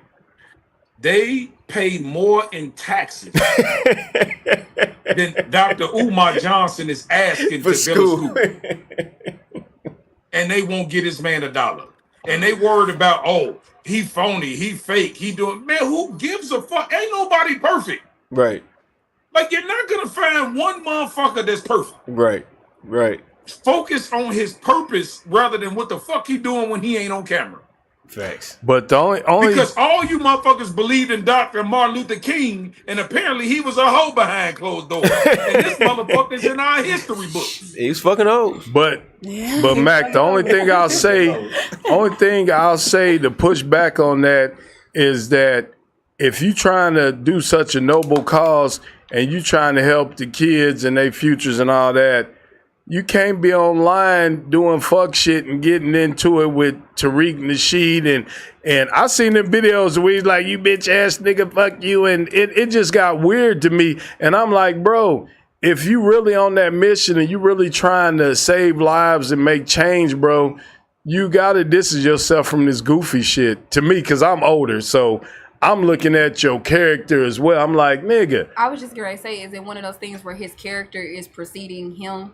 So that's of course. People aren't of course it invested is. in him. What it is for me is, what it ultimately came down for me, I agree what he said, right? Because believe me, I'm all in for supporting black people if they doing something positive for the community. What threw me off from them, because I used to, like, I'm gonna tell y'all, I used to be a pastor. Oh shit! I that's stepped dope. down That's at the crazy, pulpit and started my woke journey. This is when I started following the woke niggas, getting into the black shit, the Egyptian shit, the unks and all this shit, right? And so they had me locked in for a minute. But what threw me off was this: how is all y'all woke niggas can't get along? Right, like y'all woke. Y'all all fighting for the same, like you said, Tariq Nasheed, all these niggas are fighting for the same purpose. How is y'all getting into it? Right. So right then and there, it make it seem like it's some bullshit. Right. The leaders of It's like Joe. The leaders of the that's like me can't saying, even that's like me saying, oh, I'm a Crip, and Red Pill, I don't fuck with you because you a Crip. Right. Hey, but that, I mean, I hate to say it, it may sound cliche, but that still reverts back to the trauma that black folks went through for so many years, and we try to so easily erase it and say, well, this is a new days, this is 2025, you know, we got the same opportunities, but our mindset is still fucked up. That's the problem. Our mindset is still fucked up. Well, we got a cold turkey. I don't know if y'all in tune with Dr. Not I was finna say Dr. Sebi, but what's his boy name? I talked to him on FaceTime before he blew up. Oh shit. It's a little young boy with dreads. Young Pharaoh. I know you're talking about. I fuck with, when I first got into my woke journey, he was just starting. And so me and him was finna do a seminar together before he got big, right? And this other nigga, Sonetta. Yeah. Then you had this black ass dude, I forgot, little African ass nigga had a bunch of girls, a bunch of women, wives. I know you're talking about I know you're talking about. He got locked up and shit. Yeah. He was a real bullshit. I was watching all them. Yeah, these niggas into it more than gangbangers. Exactly. Yep. Like how the fuck is y'all a woke community and you niggas talking about shooting each other? Bang. This nigga Sonetta brought a big ass bazooka on TV, like, nigga, run up on me. I'm like, man, I'm done That's with you crazy. niggas. Oh, some don't be a minute I'm done shit. with you niggas, man. And that was the end of my woke journey. I'm like, man, fuck you. Right. I'm going to bed. Fuck this woke shit, exactly. I'm just finna be a nigga, because niggas never forsake me. Hey, fuck this shit. Our ancestors were warriors, though. Our ancestors were hunters and gatherers and fucking warriors, bro. So it's still in our blood. You know, not it's with like each other though. But well, you can't say that, because when you talk about Africa, boy, and people on the right always like to use that. Well, black folks were selling black folks out, you know, during the slave trade and all that. So I don't know. We snakes now. They were. They were. Believe me, it ain't far fetched. Nah, facts. But the thing These is, sneaky motherfuckers came from somewhere. That bloodline came from somewhere. But see, that's the thing. They always try to harp on black folks is killing each other so much. Black folks doing this and that. But we come from warriors. We come from tribal people that protected their land. You know, protected their women and children or whatever. They was in the fight. But you know, they was. I believe everybody had barbaric people in their race. Right. There I we just go. think ours is televised to the max. Right. Yeah. Exactly. No, you're I think right. it's an You're right. agenda to push that we ain't nothing but heathens. There we go. Boom. That's what I think. They put the microscope. Because I don't know what's more barbaric than a goddamn caveman Neanderthal. Yeah, that nigga. That nigga used to drag his bitch home. Bow, come on, you coming with me. So Mac, you saying that there are still undertones of racism in our society? Because they do put labels on us now. They do label the fuck out of us. It's absolutely racism, but I don't think it's to the level where it'll stop you from being successful. There you go. Of course not. Yeah. Yeah. I can see that. It's definitely racism because I live around white folks and Indians, and they don't believe that this ghetto ass nigga can afford to be their neighbor. They don't even speak to me. Shit. Right. I got maybe 2 neighbors that speak to me, but the rest of these motherfuckers, they don't say shit to me. Right. I'm riding up beat. I got a Tahoe. I ride up with my Tahoe with them 30-inch rims on that motherfucker with the loud Yeah, and them ass Chief Keef 18s in the back. Yeah. That's why they don't fuck with you because they can't hear you. They can't hear shit when you pull up. Like, this motherfucker They hear him before they fucked see up him. all my china. Some boot. They fucked up all my dishes and silverware. Right, nigga, they knocked the pictures off the wall and they shit. Damn, It's man. all good. I don't be tripping when them ragged ass wolves and shit they be having in their backyard be barking all goddamn night. Yeah, and them And I can't goddamn sleep. Harleys and shit. Yeah, they pull up with 12 Harleys in a row. That's crazy. Yeah. I don't be tripping when them fucking dogs be back there barking all goddamn night and I can't sleep. So this my payback. Facts. Chief Yeah, Keef, goddamn. That's fair. 9 a.m. I love that Waking shit. everybody up. Mac, I do that same. Them hunting dogs. That's what I'm Man, look, barking. but they howl, nigga. They I'm don't so bark. They ignorant. be howling. Yeah, I'm that's so them fucking motherfucking hot ignorant. dogs. I hit my remote starter and let my shit cool off with the radio loud as hell outside. I ain't even in the car yet. That would piss me off. Like, God damn it. Hey. All you hear is the windows. See, I already knew it. Type shit. But yeah, Mac, hey man, what time you going? You going 8 or 9? I'm gonna do 9, man. I'm waiting on my daughter, mom, to come pick her up before I go on. So I'm gonna rock with you for a minute. We good. Okay. You played all the videos? I think. Hold You on. never play all the videos. I bet you got at least I one know. or 2 He left. I said think we you do never got play one. all the video. Yeah. I think we do. I wasn't gonna hold you because I didn't know the transition time you might have needed. That's why I didn't. Well, I mean, I'm good, man. Shit, I ain't got shit to do, man. I'm off, so I'll pretty much go live when I get on, bro. Okay, I got you. This is the last Yeah, one. let's get it. We got I'm Uno rocking with Mas. you, bro. I told you I was gonna rock with you. My Lock nigga, in. I thank you. I don't try to take advantage of people. You my brother. I see you every Monday, my nigga. For sure. Here we go. The relationship only works when the boy likes the girl more. This is another classic dating misconception that is not consistent with the realities of female nature, female behavior, and dating dynamics. Women are attracted to this notion because it promotes the idea that they're the prize. Romance novels and movies have reinforced this idea in their heads, and they somehow believe that a man being head over heels in love with them ensures that he won't cheat. But the reality is there is no quicker way for a woman to get bored, lose interest, or fall out of love with a man than the asymmetrical commitment being in her favor. Men who are more into women than women are into them appear needy, clingy, and like they don't have options and no experience with women. And these are things that subconsciously turn women off. Women are also more neurotic, easily irritated, annoyed, and more likely to get bored quicker in comparison to men. Women also have more turn-offs, are more sensitive to those turn-offs, and are more likely to lose interest or leave once they're turned off. And it's for these reasons that the woman has to love the man more. Men have less margin for error than women do in relationships. Women have to value, honor, respect, and love the man more for it to work. That's crazy that you had that video. I was just having a conversation with. Go ahead. Go ahead.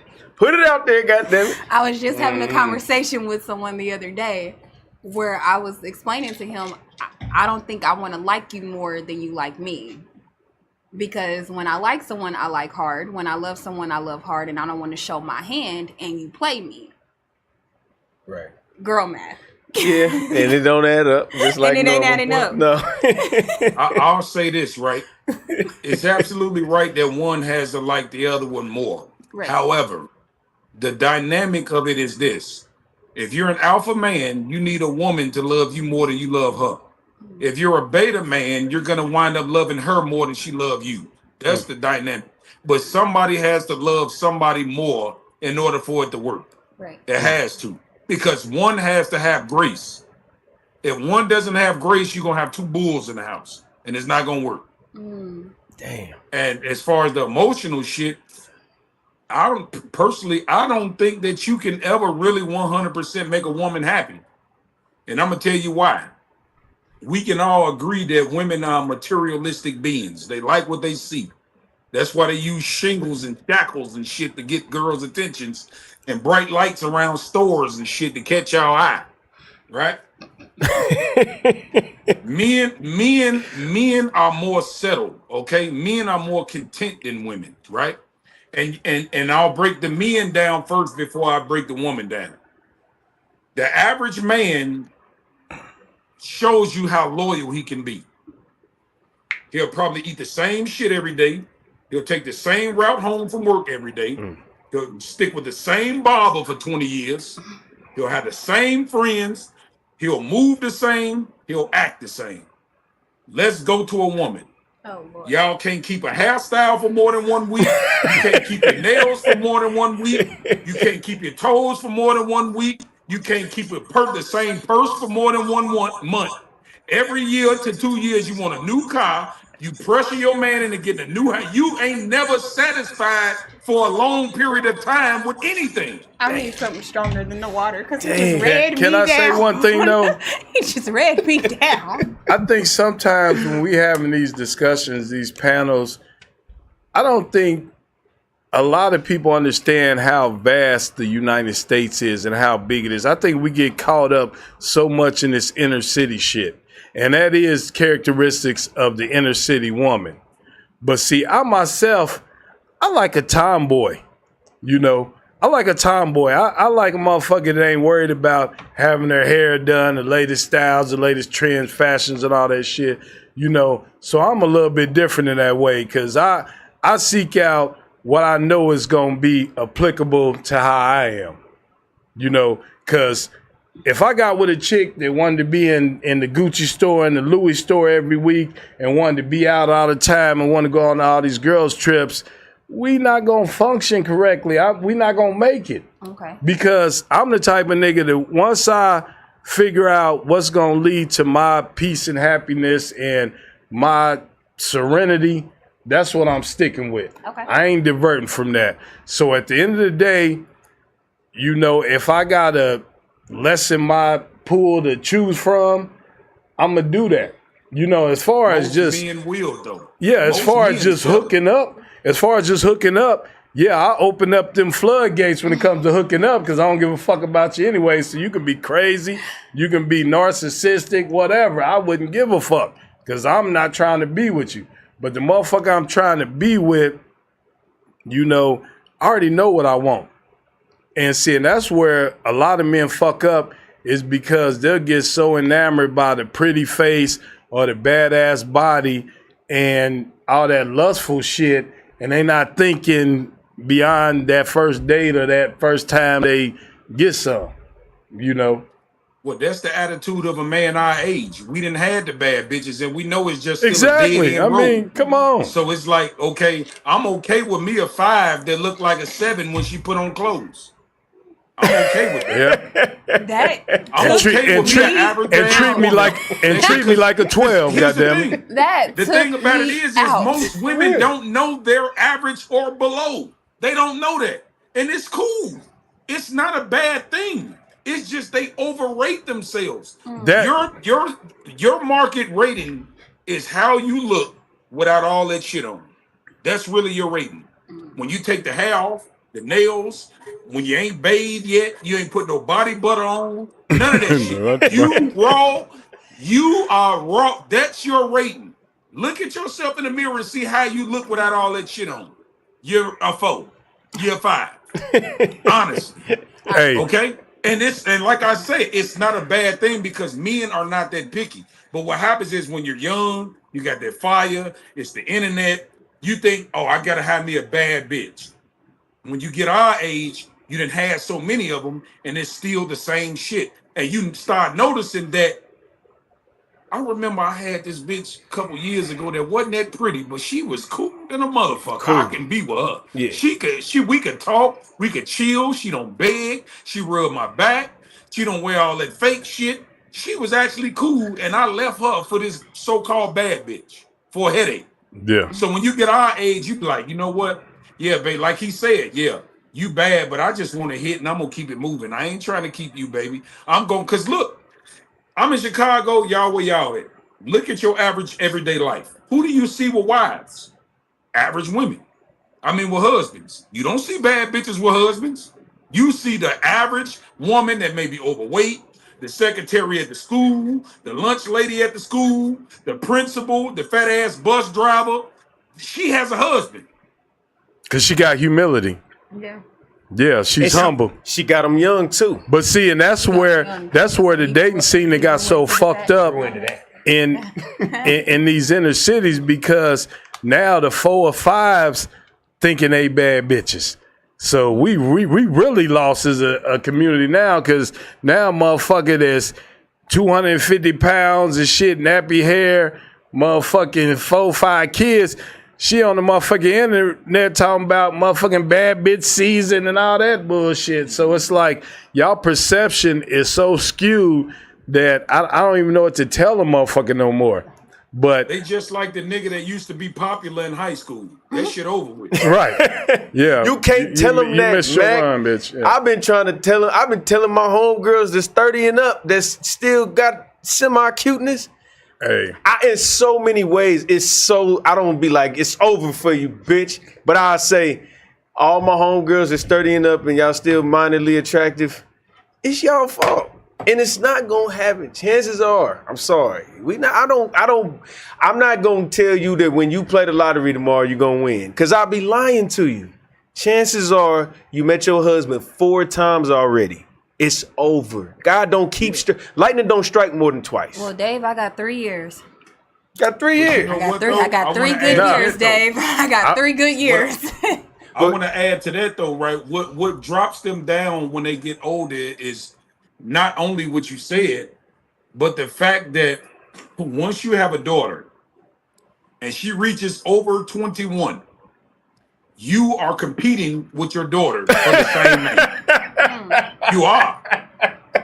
Listen to what I'm telling you. Facts. If you're a 45-year-old woman and your daughter is 23, mind you, your daughter look like you used to look.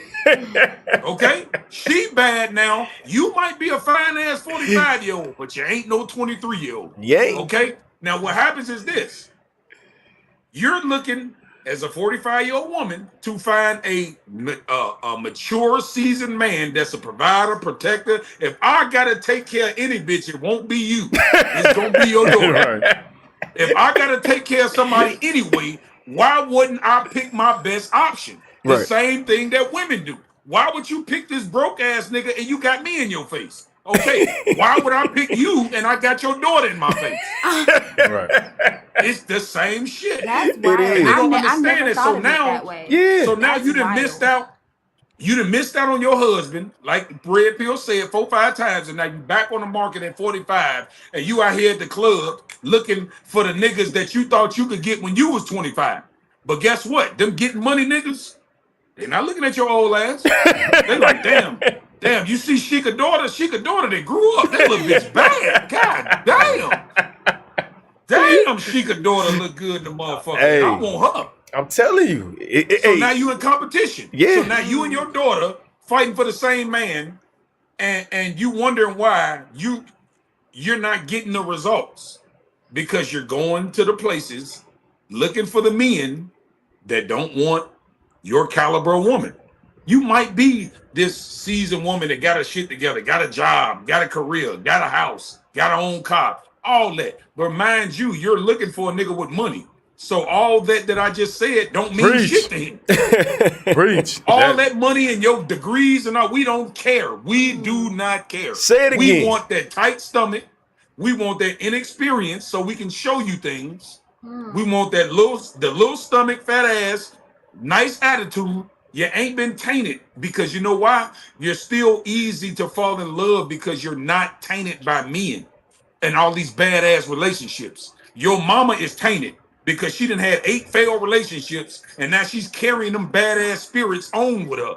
And it's keeping me from loving her, right? Because she's so fucked up in the head. But the daughter don't know too much. I can tell her she's the one that I can take to Applebee's. She's the one that I can take to AHA. The shit that you say you won't go with your old ass because you been there, your daughter will go there with no problem. Because she never been there. Oh shit, we got Ivy in the comments talking about. Yep, until she can't cook a meal, then got- it's all yeah, gone. he It's said, over. We don't give a fuck about Right. meal Fuck shit. that. We Shit. we got a buffet at this point. Shit, we don't give a fuck about her cooking one meal. We got a buffet of motherfucking ideals and shit and motherfucking opportunity shit. So, but Until you realizing the food budget is out of this world because y'all going out to eat all the time. But that's No, the what I'm point. She saying- choosing the nigga that got bread. That ain't nothing. But see, that's what fucked up the dating scene is when motherfuckers start putting money before everything else. See, when I grew up, it was about your mouthpiece. It was about game and shit. It was like about interacting, about making a motherfucker feel good, about taking a motherfucker, whether it was an expensive date or a cheap date. You're gonna have fun. I'm gonna keep you laughing. We're gonna have the best time you ever had or whatever. Cause I'm a charismatic ass nigga and we're gonna have fun no matter what the fuck we doing. Yeah. Nowadays, niggas done got so far away from being motherfucking genuine and relaxing and being they self that they scared and they like, well shit, I gotta spend some money. I gotta get my bag up. Or niggas just get lazy and they be like, well, I don't wanna talk. I wanna let the money speak for me. I wanna make it easy on myself. Well, make it easy on yourself. You know, you open up the floodgates for everybody with money now, it's going to be easy for them. But see, here go You actually had to have some talent to get women back in the day. But here's the bigger That's problem. social media because guess what? Yeah. The reason why they ain't taking the simple shit no more is because they watching too many bitches get spoiled on the web. Yeah. You're not finna look at these bitches going on vacation and getting rubbed with mud in Jamaica and shit and all this shit and sit in the house and watch Netflix with you. Hell no. She want the same shit. She mind you, she been strolling for 9 hours. All she see is bitches getting Her whole algorithm is You know how hard it is for her to come home and deal with your regular ass. Hey Mac, her whole algorithm is spoiling the bitch activity. Exactly. Just like the men, like you said, men feel they don't got no charisma no more. They try to buy their way into a female's life because they strolling and they see a niggas with the fan, the money down the arm and shit and all this shit. And they think this is how, and the women look and they thinking, well, he doing it and he got her, so let me do that. That's why you got corny ass niggas come in bitches' inbox and say goofy shit like, what's your cash app? Yeah. He don't even know her name. That's the greeting. That's the What's fucking your greeting. cash app? They get blocked. Use a cornball, bro. I be thinking they scam. But at the end of the day, no matter how much money you spend, no matter how much money you spend, at the end of the day, she gonna fuck that nigga that stimulates her motherfucking mind, bro. See, this is why it's dangerous, Dave. Unless What you you getting saying? paid for Hold on, let me tell Dave why what he's saying is dangerous. Because you got the nigga that stimulate her mind, and then you got the nigga that got that bread. Now, when they come together as Captain Planet, when that nigga show up, when Captain Planet, when the charismatic money nigga pull up, That's both of you niggas in trouble. That's who the bitch married. I'm trying to. Yeah, when you it's get all so in one, rare. goddamn, when you get game and motherfucking guap, game and guap together, bitch, you better don't let them get away. But see, that nigga got 30 in her. That's the difference. See, the game is never leveled. It always goes like this. When you find it like this, changes. It's a motherfucker that got super bread and she's super bad and they done met in the middle somewhere. Mm-hmm. He probably look like a big toe and she probably got 30 bodies, but all right, I'll take it. Fuck it. Let's do it. Somewhere, there's a discrepancy somewhere that they had managed to come together on. But when that nigga, that charisma and you banking on game, 2025, fuck that, my nigga. You got to come with some paper. Me and Mac got we got crucified on a fucking. We spent $250, $300 on the first day. You trick ass niggas. Remember that shit, Mac? That's crazy. I was like $250, $300 is. You know what I'm saying? I didn't think that was that bad. But the thing is, No, that's the average date. The thing is, you don't have to be a broke ass nigga to have a. I mean, you can still have a good date and not spend $300 or $400. You can. No, you don't. You can be. I won't say you can be a broke ass nigga, but you can have game and still have some money, but not leading with that. Yeah. Right. You know. Yeah, I get you. I'm like I'll this. say this. I'll say this about that though.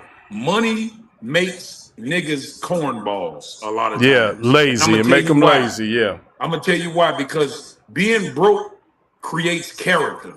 You know why you was such a spitting game ass nigga? Because that's all you had to offer. So you had to crispy that shit up. Right.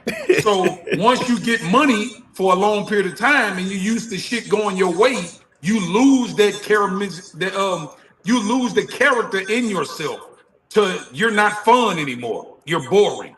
So it's like this, right? When you was broke, the motherfucking car tire broke down, you got on your ass and you got on your knees and you changed that motherfucking tire, right? That's sexy to a woman. Seeing a real man doing real man shit. Facts. Now, when you get money and you got clear fingernail polish and all this shit, you not getting on your knees changing no motherfucking tire. You gonna call it the AAA. Now, you didn't got the job done, but it ain't as sexy as that nigga that got down on his knees and fixed that bitch and got a little dirt on his shoulder. You see what I'm saying? So you lose your character when you get money, bro. But and another thing too is that when the connection is mostly based off of money, it's not near as strong as a connection based off of communication and based off of motherfucking, just having those conversations to where it ain't even about money. It's just about feeding into what she likes or what she's, man, we just gonna tap. My bad. What she's talking about or what she's on. You ain't gotta agree with her. You ain't gotta be on that type of time. But just spending that time talking to a woman and getting to know a woman. See, the thing about a pimp is that you hear all the wire coat hanger and all the crazy shit, but what makes a pimp so effective is that he gonna have that conversation about her personal life, he gonna get inside her head. Yeah. And he gonna try to get to understand her better than anybody else in the world. So when mama come around say this nigga using you, when daddy, boyfriend, ex-boyfriend say this nigga using you, they're not gonna listen because you connected with her in a way that supersedes all that shit. And that's what I'm saying. Motherfuckers nowadays, they don't take the time they don't take the time to have them serious conversations. Everything is, what do you call it? Paste and copy and paste. Yeah. Everything is copy and paste. A motherfucker, he heard a good line, so he gonna use it on the girl next time he go out. Right. But when you get into that deep conversation, when y'all sit in the car at 2:00 in the morning after all the clubs close, and you really trying to get to know a motherfucker and really want to have something to talk about, a lot of these niggas nowadays, that conversation ain't gonna happen. It's gonna be weird. It's gonna be awkward. Because half these niggas, because they relying so much on their money, they can't even talk to a motherfucker. Yeah. They can't even have those serious conversations or those motherfucking somewhat emotional conversations. Say, hey, what's going on with you and shit? I can tell by looking in your face that something bothering you. Right. I hate to say that's game, but it kind of is, because the average nigga be so caught up in shit going on around him, he ain't even gonna motherfucking touch that spirit at all. Right. So it's like, all you gonna do is try to spend money and it's never gonna work. You're never gonna get anywhere with that. Hey, this is game from big motherfucking BLE, nigga. BLE. You gotta be able to sit down and have a serious conversation. Oh yeah, I already gotta hit to you. I'll see you tomorrow. Love you too. Yeah. You gotta at some point be able to have a serious conversation with a motherfucker, even if you don't know that much about a woman. The thing is, if you understand women and how emotional they are, you have to be willing to talk about emotional shit.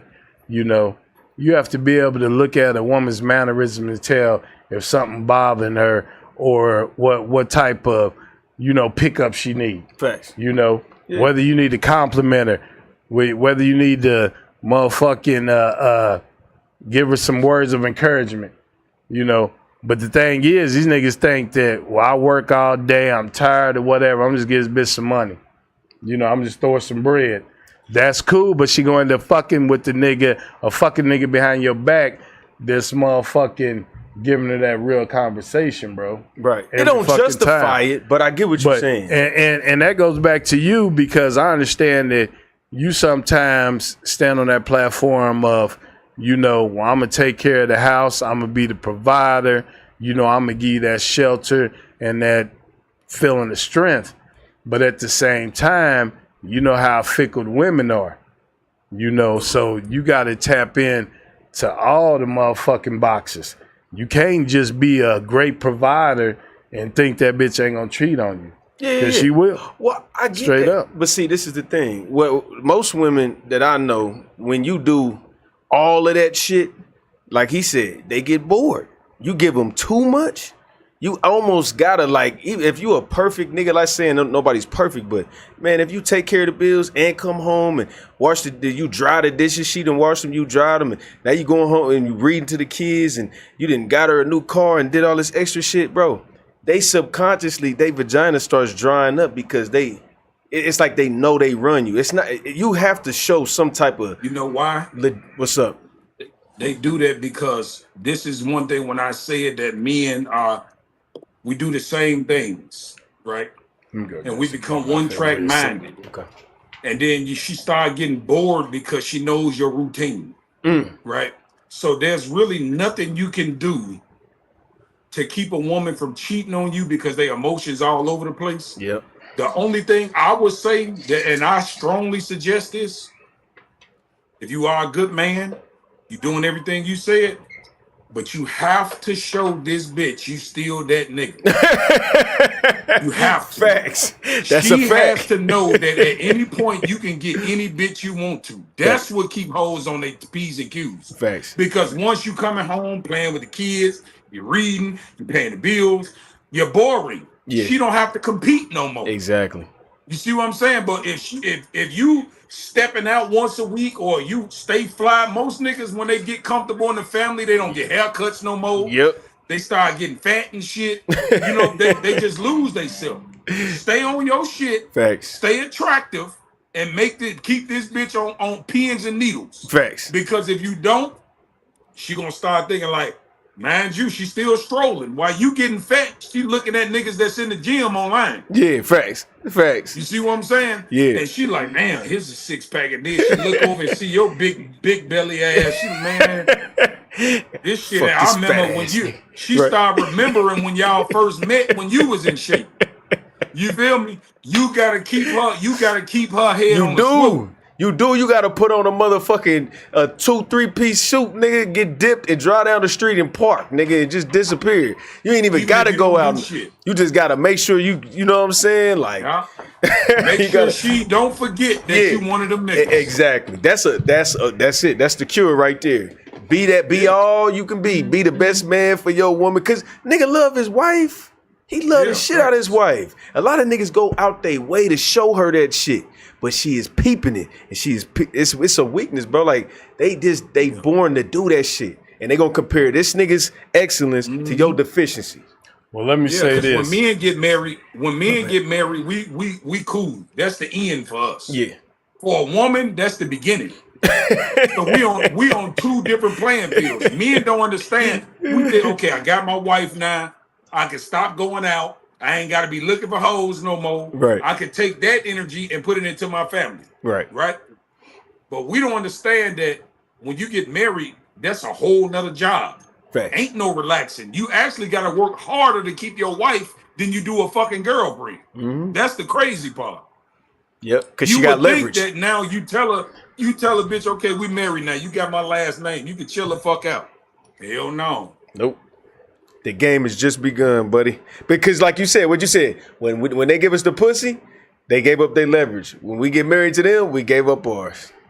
Hell so yeah. you gotta.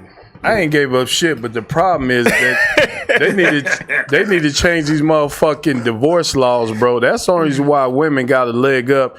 Because like you said earlier, Mac, these motherfuckers know that whether they on some bullshit or not, they can still take half your motherfucking shit. Yep. You change that shit, these women will change motherfucking, they'll do 360s.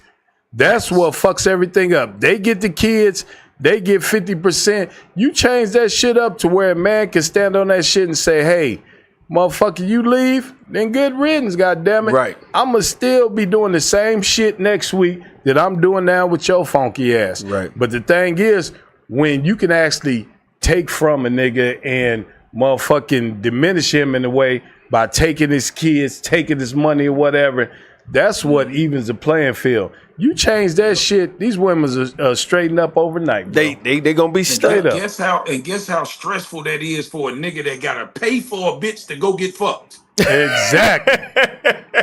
Exactly. And she taking your kids. Ding, ding, ding. And they wonder why a nigga don't want to get married. Goddamn. You feel me? She taking your kids. Yep. You got to pay this bitch, and you knowing she taking your money to go look good for this nigga. For that nigga. I just Mac. Man, we talking about, hey, matter of fact, Perry T, the girl that was just sitting here, I said the pet peeve of a nigga, when you buy a bitch some clothes, some shoes, her get her nails done, and she go chill with another nigga with that shit on. Mm-hmm. Boy, that's why niggas be in jail. Bitch, if you I used to smell bitches' hair, smelling for nut smells. Like, nut? Bitch, let me smell your hair. Right. Why it smell like black niggas that nutted in this shit? Right. Skeet, bitch. They gotta cut that black light on. I guess, hey, Mac, because I'm an only child and I grew up in a single mother household, these hoes can't tell me shit, bro. If you ain't trying to keep me happy and keep me in a place to where I can thrive, I'm going to end up disappearing on your ass. I'm going to end up pulling a Houdini on your ass, you know. Yeah, now, if we married, that's different. So if we married, I got to go through divorce, I gotta go through court or whatever and 50-50 or whatever. But at the end of the day, if you ain't supporting my mental, I feel like that's the most important thing as far as a human being. If you're not happy or at least halfway happy most of the time in this existence, bro, then what the fuck are we doing? Why are we here? Yeah. You might as well be dead if you're gonna be miserable all the time. Yeah. I can't be miserable all the time, Mac. I don't give a fuck, bro. I cannot be miserable, bitch. If you're not miserable. Yeah, bitch, if you're not adding to my motherfucking life's mission or whatever, then you gonna wake up one day and I'm just be the fuck gone. And I'm gonna just have to take them lumps and pay your goofy ass or do whatever I need to do. But that's the one thing I will never sacrifice. I am never gonna give up who I am as a person. If I'm a dog ass motherfucker, if I'm a goofy ass motherfucker, whatever, you should have peeped that shit out before we got married and you got with me. I am not gonna switch up to make a motherfucker happy because in turn, I'm giving up what makes me happy. I'm never gonna fucking do that, bro. It's a reason why women's lifespan is longer than men's. Do you realize exactly that? That's what I'm talking about, man. Because we spend our whole life trying to make this bitch happy and die. Facts. Yeah. I'm gonna reciprocate it. I'm gonna try to make you happy as a motherfucker too. But if I see it's too much and we just can't figure the shit out, I'm not gonna keep bumping my head on the same motherfucking garage door, bro. At some point I'm like, look here, you know, you on some different shit. Whatever you was on when I met your ass was cool, but now you've evolved and other shit is more important and other shit's more important to me, what have you. I can't fuck with it. Yeah, facts. The reason why a peaceful woman and a woman who knows how to cook is so important in my life because those are the number 2 biggest killers in black people, black men specifically. Stress and diabetes. Damn. Right? Yeah. Your bitch stress you out and then cook you chicken and roast beef and shit. Hey, I'm gonna tell you like this. My wife don't cook for 15 years. My wife don't cook healthy at all, but she keeps she keeps me grounded. She keeps my peace of mind intact. Right. So, hey. And you know what's crazy? It's a cool trade-off. Men don't ask for much. 2 things. He got one out of the 2 and he's still there. The bitch got you could trade. Any man would take peace over a motherfucker that can't cook. Yeah, facts. That's what we was just. Even if she can't cook, I would take peace. Thank you. And I'll, bitch, we'll just go out to eat till you get it together. There we go. But I can cook too, yeah. I'm not kicking it with no bitch that can cook like a chef that's stressful than a motherfucker. Or got a fat ass and big titties and stressful in the motherfucker. Yeah, fuck that. Like I said, my boy Terry and Craig, they be posting these motherfucking little mean. No, it's Mary. It's Mary, side chick, and something else. It's Mary, side chick, and One night stand? One night stand. Married side chick and one night stand. And I'm looking at these hoes with all these BBLs, all this makeup on, all this designer fashion. I'm like, I'm one night standing all them hoes. Right. You got to give me a whole nother list because I know ain't none of these bitches going to be on what I'm on. 3 of the fakest bitches on the planet with a cute face. Even if I got money, I understand that in order to keep money, you have to be conservative at some part of your life. You know, if you bitch, if you like to travel, then goddamn it, you can't get your hair and nails done every day and go shopping every day. Cause we gonna do the traveling thing. Bitch, I still need money to invest. I still need money to motherfucking build or put back into the business or whatever. But a motherfucker that just till the wheels fall off, I'm not fucking with you. Yeah. Bro, let me tell you how ungrateful this bitch is that I met before. Let's get I gotta tell y'all this shit. Let's get it. And you know, she a lot closer than this bitch I met, but I don't want to do my child's mother like that, okay? When we first met, I took this bitch to Miami. Got us a condo in a high rise. Paid for everything down there. This her birthday. Mm-hmm. Do you know what this bitch told me? Oh shit. She said, "Is this it? So you didn't buy me no gift? You just the trip is my birthday present." I could have threw that bitch in the river. That bitch tasted the good life, boy. Motherfucking dollars down here. You talking about that's it? That's it. You probably was fucking one of them basketball players or rappers ex-girlfriend. Yeah, that bitch had a bitch no money like that. This my baby mama. She was just regular. Yeah. And she was on that type of time. Where'd you meet her? Her daddy rich. Oh, okay. I say it had to be a bad bitch. Even then, I got tired of competing with her motherfucking daddy, so I gave him his baby back. I want my baby back, baby back, baby back. I bet he was like, yes, she gone. Yeah, he didn't want her dropped back. her ass off. He was like, man, what the fuck, No, man? he didn't want her back. He want her to bring her ass back to me because he know I'm the best nigga she ever had. No, that's what I'm saying. He was mad when you brought her back home. He was like, fuck, now I got my bill back. Damn, how you fuck that up? This motherfucker told me, is this all? Is that it? 5 I looked racks. at this bitch. I wish I could have subtracted everything I spent right then in that moment. Right. And left this bitch on South Beach by her motherfuckers. But the thing is, Mac, I give grace to motherfuckers that grew up with money and that's all they know is money. Cause now that's, that's the precedent that was set. That's what they do. That's their lifestyle, in other words. But a motherfucker that's broke his shit and just happened to fuck a nigga that has some money, and now all of a sudden, all you can fuck with is money. Bitch, you crazy. Bitch, you crazy. Let me put this You in got context lucky. for you. Let me put this in context for you. I met her in December. Her birthday is in January. Yeah, I knew it. When you knew this bitch a month. Bro, I knew when you said we first met and you said that shit, I knew it was something crazy. I met a bitch in Vegas. I don't want to take max inventory, but you didn't pick up on no signs that she was fucking a certain type of way. Grammy Award. No, because Oscars, so she met me when I was in a broken stage. My grandma raised me, and my grandma died in a fire. The house I grew up in caught fire and killed her and my uncle. This is what led me to the ministry, because I had been through a lot. My daughter passed away. I had a child that passed away. My uncle passed away. Then my grandma passed away, all in the same year. Damn. So I was fucked up. I was toe down, bro. And that's what led me to the church. I started going to church, got involved in that shit, and they was teaching me walk by faith, not by sight. I met her, fine ass motherfucker. Mom and daddy, spoiled. She was fine in the motherfucker, had everything, no kids. She was young. She was 22 when I met her. Everything I was looking for. And in my mind, I'm so gone off the Christian religion shit, I'm thinking that God didn't send this bitch to me. This is what my pastor got me thinking. God got me.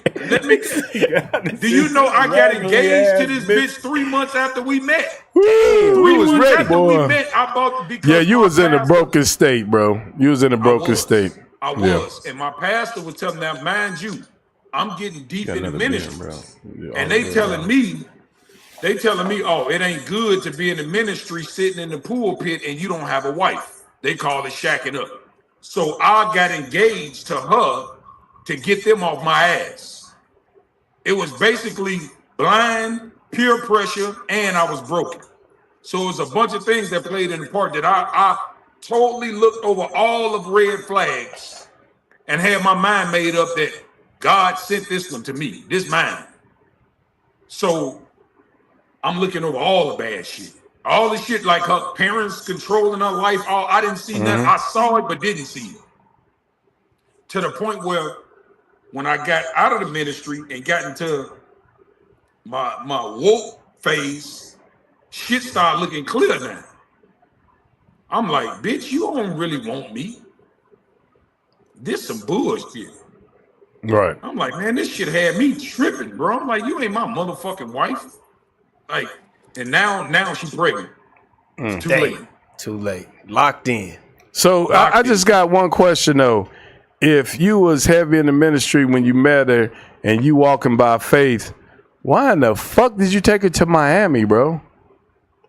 Because I was so deep. I'm just saying that don't sound like a Christianly date, bro. No, it don't, because at the end of the day, I'm still a street nigga, right? Okay. And so, like, you had a shortcoming then, yeah. At the end of the day, we went on vacation, not for Miami. But you said you only known her, what, a couple of months when you took her there. Yeah. That's what I'm saying. It's like, I don't know. I just feel like if you heavy in the ministries or whatever, it seemed like you would have took her something more of a spiritual journey than to Miami. Well, remember, this is December and January. You got to go down south. Yeah, that's true. It ain't it's hot. Yeah, you got to go down to Miami. I'm just saying, it's just kind of weird. You don't really hear about. Well, I mean, just because you're a Christian don't mean you can't go on vacation, dog. No, I'm not saying that at all. I'm just saying taking her to Miami, though, with all the shit that's associated with Miami, I understand it was December, so you want to go somewhere warm, But yeah, Miami, that's a party town, though. That's what the fuck was y'all gonna do? No party. Yeah, that's just saying, what was y'all doing? We went, relaxed, we ate, we visited a bunch of restaurants and shit. Okay. And it was pretty much like a Christian trip. We didn't engage in none of that shit that go down there. You know what I'm saying?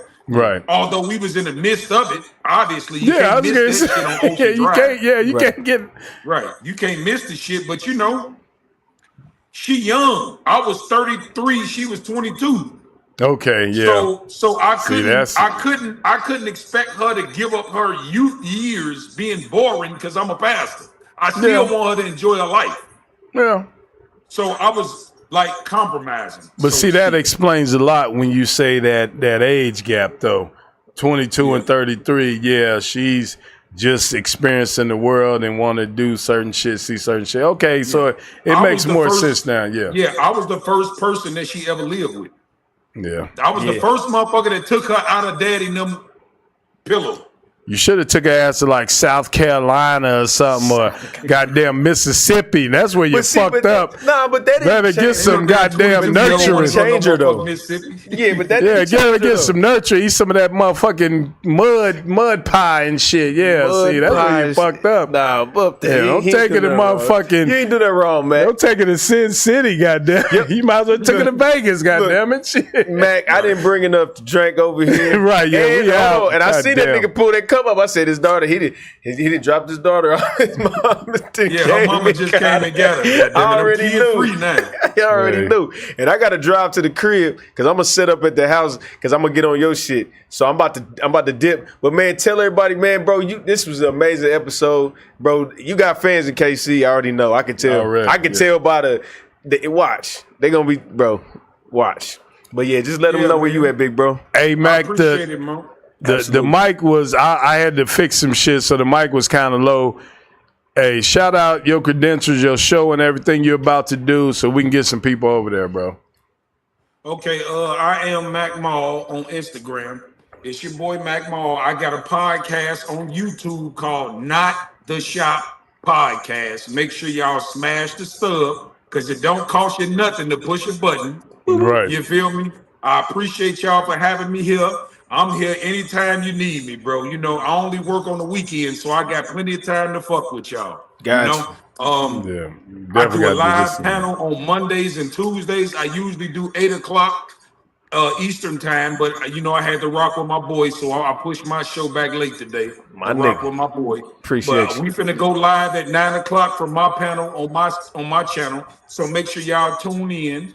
And man, it's always a treat when real players meet. You did, my brother. Hell yeah, man. Hey, y'all know me, man. Anti-Coon, aka Red Pill Crip.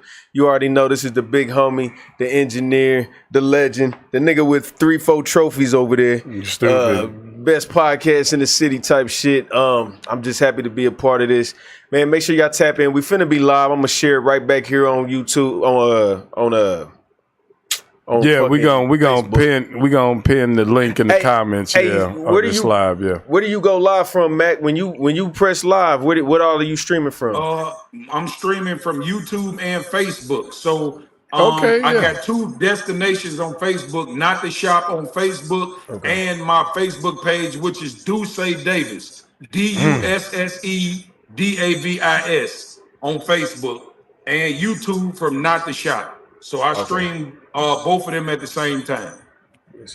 Okay. He said Dusse Davis. Yeah, I seen it in the you don't even have to inquire what was that about. Yeah, facts. Nigga on that shit. DUSSE DAVIS. Yeah, you spell it the same. Hold on. Is it just one word? No, it's spread it. Dusse and then Davis. It's not popping up. You got a private? You ain't got a private one then? No, it's not private. It's open to the public. DUSSE DAV. I'm probably the only Dusse Davis on Facebook. Yeah, I say I ain't heard too many Dusse. It won't let me tag it in the comments. Hold on. Hold on. But we'll get it once we I'm gonna make sure I get it right. So when we go live, I want to have everybody shit tagged. You know what I'm saying? Because I'm pretty sure some of the Not the Shop people was on YouTube. Because it was like 6-7 people over there. I was like, I don't get that type of shit. They must have seen your name in there. Right. All right. Hell yeah. But okay, bro, I'm about to drive to the crib, re-up on my drink, and I'll see you in a minute, big bro. Appreciate you. Okay, I'm finna run to the liquor store too, because I'm drinking my little bitch wine right now. Oh shit. All right, my nigga. I'll see you in a minute, Brody. Hey, a pleasure meeting you, Mac. We gonna definitely have to run this shit back, bro. Yeah, for sure. So y'all gonna do this on Tuesdays? Yep. For right now. Whenever y'all gonna roll, just give me a heads up and I'm down. Gotcha. Let's do it. All right, bro. All right, family. I don't wear the clothing, I'm supreme. A leader that's just following his dreams. I just bought a boat and now I'm trying to stream. And I just bought some dope, trying to find a fiend. My shoulders where they lean, plotting scheme. They bring it hard that I fall, that it never worked. Anything you see me with, I had to earn it first. Yeah, I had to grind hard, never give up. Get my mind focused on them big bucks. They bring it hard that I fall, that it never worked. Anything you see me with, I had to earn it first. Yeah, I had to grind hard, never give up. Get my mind focused on them big bucks. Come and see how I do this so effortlessly. Step on suckers, then I go and go step on the key. It's 23, all I do is press start on the key. Shoot from the locker room, my nigga, I'm curried from 3. All nets with smoker cars and small vets. When I was working the block, we gave out small tests. Pieces free, just